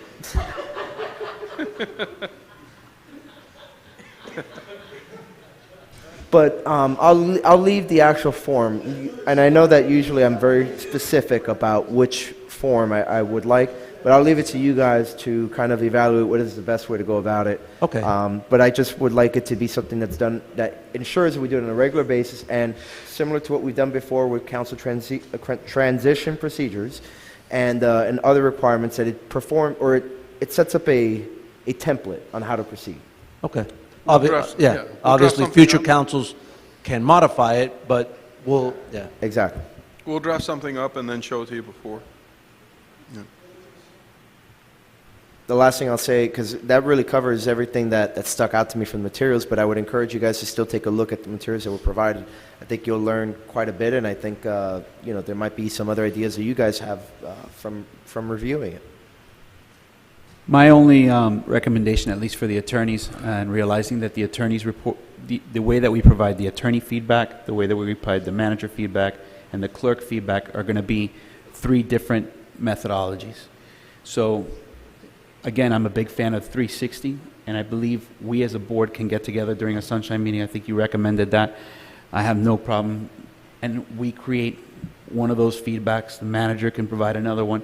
And then the manager, pick the 3 staff members that most interact with the attorneys and have them come up with a tool. Those 3 in and of itself will provide an excellent instrument back to you guys of getting very comprehensive feedback. And that's what I mean by a 360 evaluation. So if there's any way that we can codify that or make sure that that's part of the evaluation process, I think that'll be the most valuable instrument to you guys. All right. Okay. The last thing I'll say on that, though, is, obviously consider the fact that because especially that, well, now through Lorenzo, you guys are at town hall full time, we want to encourage them to be as candid as possible, so maybe give them anonymity. I mean, I know that you had mentioned people that interact most with them, but I think almost every department kind of interacts with the attorneys, especially on a regular basis, in some form or another. I don't know, I just want to make sure that we're getting the most candid responses back and not just of course, oh, it's my friend, so I'm going to put 5, 5, 5, 5, 5. Yeah, that or they give me a bad one, I'm going to hunt them down. That's what I'm afraid of. Yeah. Councilmember, to your point, senior staff interacts with me on a weekly basis. So then maybe The employees themselves, not really, unless it's like a very particular question. And usually the way that it's worked and the way we do it is they go to the supervisor and the supervisor asks me. So then, just do it as like senior staff, but you don't know what senior staff filled it out, perhaps.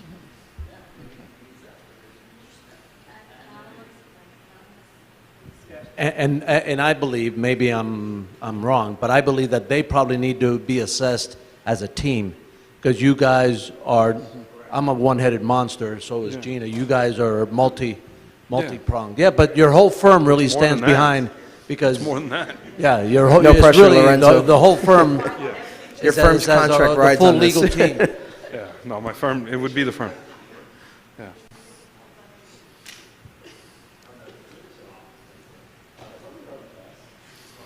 All Can I right. say it? This meeting So is adjourned? Oh, no. the action items from this would be each of the 3 charter officers would put together a proposed plan for adoption by the council, including which evaluation form we recommend and the logistics of what other input we're going to get other than just assessment by the Correct, and by then the also containing the delay of 6 months or whatever it is from an election in order to conduct these, and, just incorporating again that group meeting.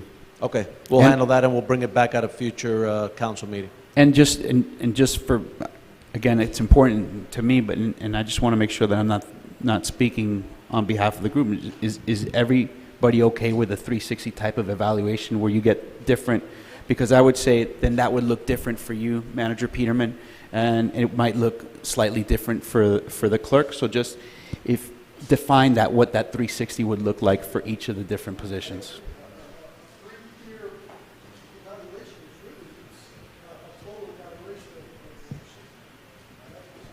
And one caveat, and I think in your contract, we went through great lengths to emphasize your role with the public. I think in your unique position, you may want to solicit public input. How am I performing? I know, and I don't know how you would capture that. But we did make your role very, very visible. No? I see some head shaking. No? No? I think you're the face of our town. You're the Ultimately, whether I'm good with the employees, bad with the employees, good with the public, bad with the public, ultimately, there's 7 people here that cast the ultimate votes, and I'll provide you as much information, as much feedback from the employees, from the public, you know. I think that's exactly what Councilman Dieguez made a whole point of, and the mayor have said it in the past. I mean, we are voted in for a reason.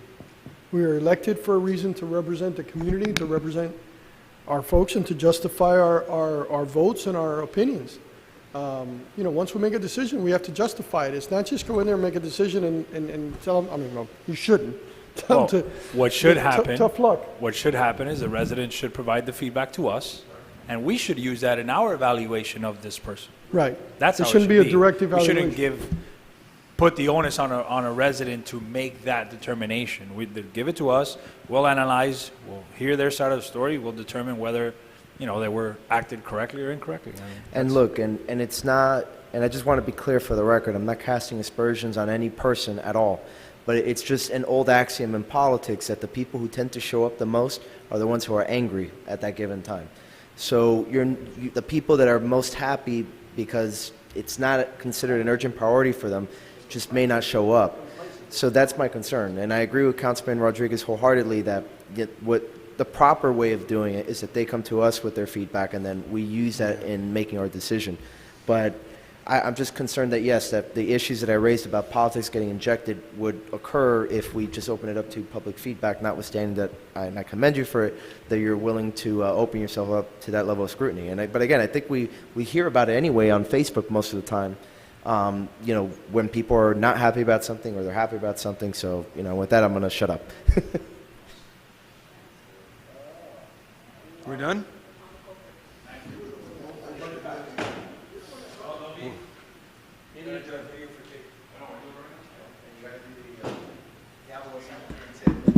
All right, wait. This meeting is adjourned.